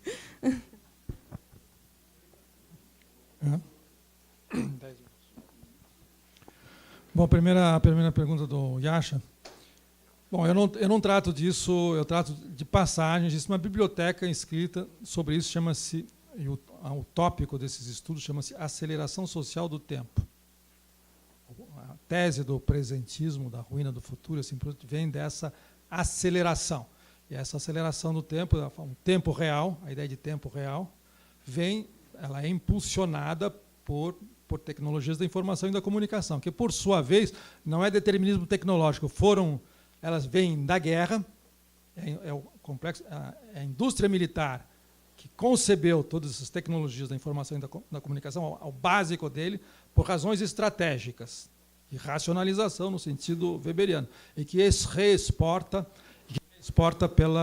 para a sociedade, ao qual se recorreu na medida em que o capital deu um tranco e entrou, digamos, numa fase contra-revolucionária sem revolução. Essa é a novidade do período que o Marcuse já havia anunciado nos anos 70.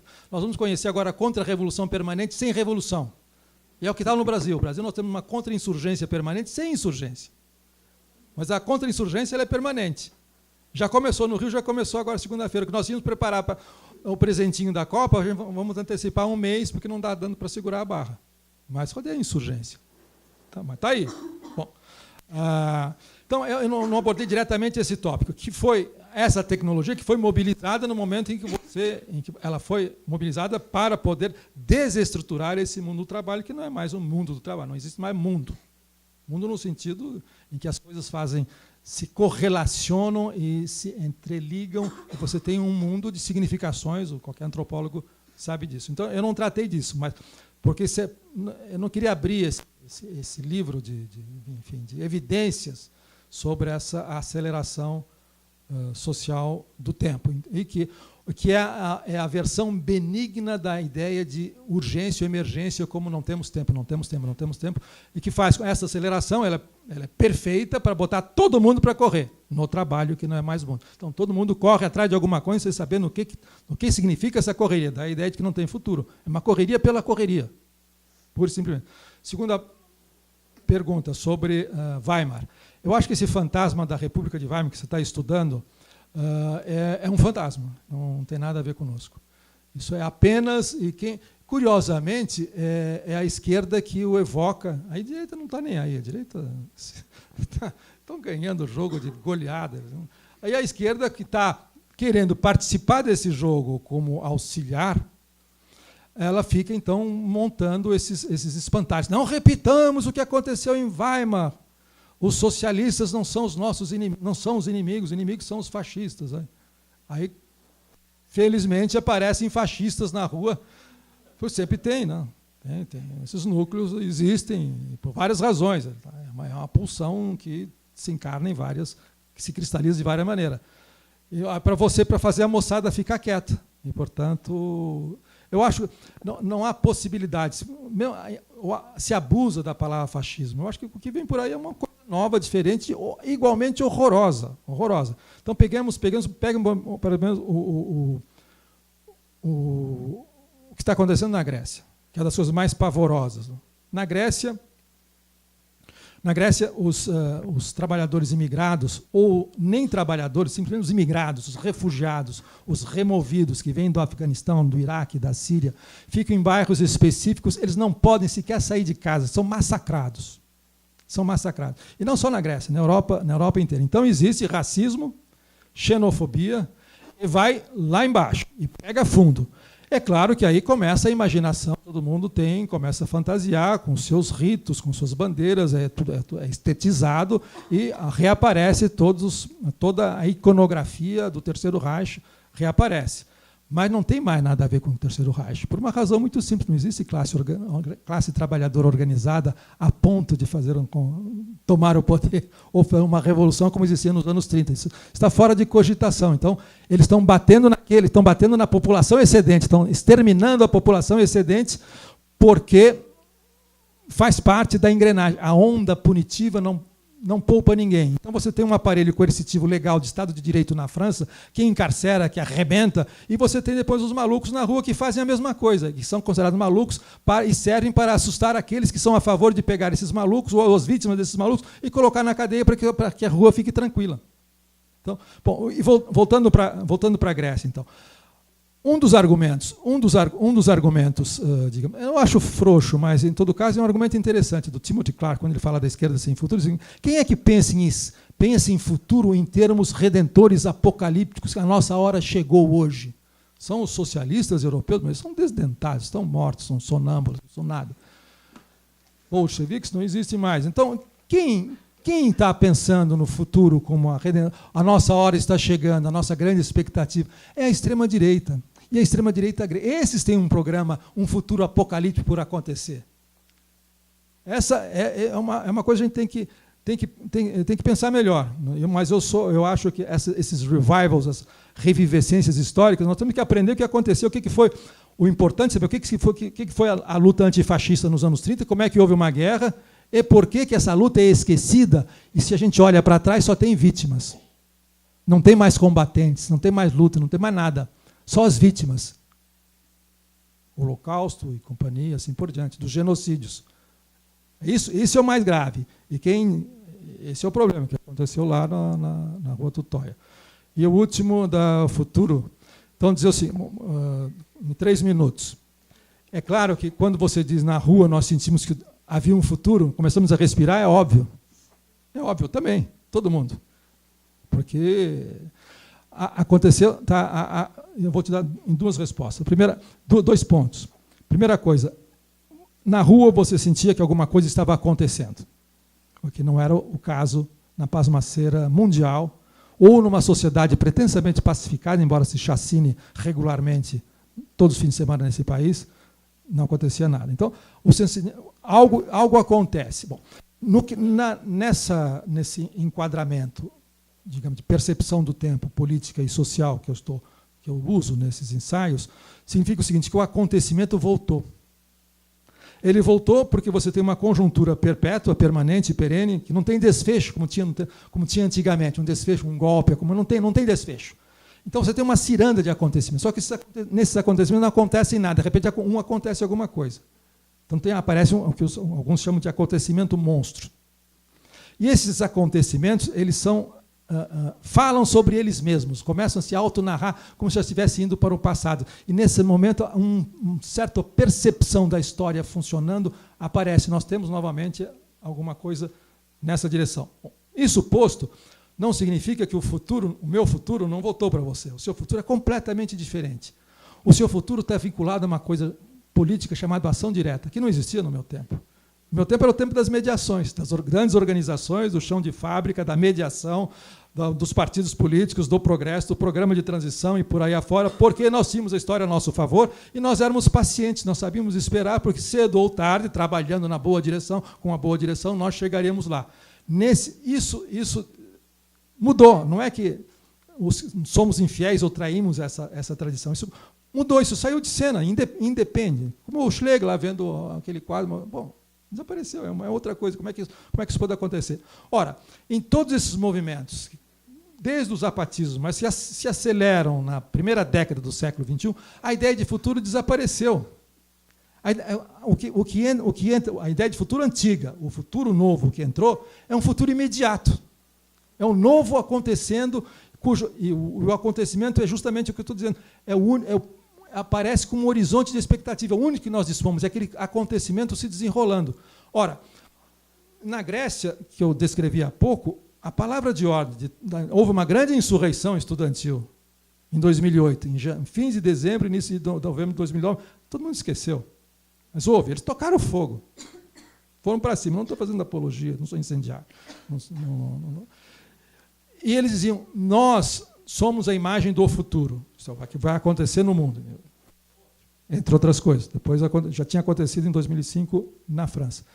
E eles diziam o seguinte, nós não temos proposta nenhuma. Não temos programa. Nós simplesmente somos contra o Estado e contra o capital. Ponto. Não temos um programa de transição, não temos um programa de governo, não estamos na rua para isso. Isto é, não tem teleologia, como eles diziam. Não tem. Você percebe que mudou alguma coisa. Isto é, então, para alguém da sua geração, você diz que é geracional. Bom, obviamente é geracional, mas isso é trivial dizer. Mas pode ser para mim, eu sinto a mesma coisa e tenho 3 vezes a sua idade, não sei. Não é por aí. A ideia, olha só, para quem percebe essa coisa acontecendo no ar, não faz sentido a ideia de acumular forças, correlação de forças, concentrar massa, as massas se movimentam, acumulam forças, transmite essas forças para um partido, que transmite essas forças para os seus representantes no parlamento, onde mudam a correlação de forças e, portanto, nós pegamos o Estado e redirecionamos o Estado na nossa direção. Isso desapareceu. Isso não está em cogitação. E mesmo aqueles que propugnam essa política, que assim, ela envelheceu, não é dogma, não estou refutando, ela simplesmente é uma coisa da vida, ela desapareceu. Eles não conseguem mais fazer isso. Não conseguem mais fazer isso na rua. Conseguem só nos aparelhos. Os aparelhos vão para o brejo, eles alternam, vão perder as eleições, depois voltam, assim por diante. Vão ficar órfãos, eles não sabem mais fazer. Eles só sabem fazer essa coisa antiga. Quando eles passarem para a oposição, depois de outubro, eles não vão mais saber o que fazer, estão perdidos. Estão perdidos. Completamente. Onde estão os nossos gabinetes, os nossos mandatos? Onde é que estão os nossos estatais? Não sabem mais o que fazer, os nossos movimentos, os nossos partidos. Estão que reaprender a fazer aquilo que eles sabem fazer, que era de 20 anos atrás, mas eles esqueceram. Enquanto isso, com gente como você já está alguns quilômetros lá na frente. Então, e ninguém é culpado de nada, ninguém traiu ninguém é imbecil, ninguém é ideólogo, ninguém, né? Porque é isso. É assim que está acontecendo. Ponto.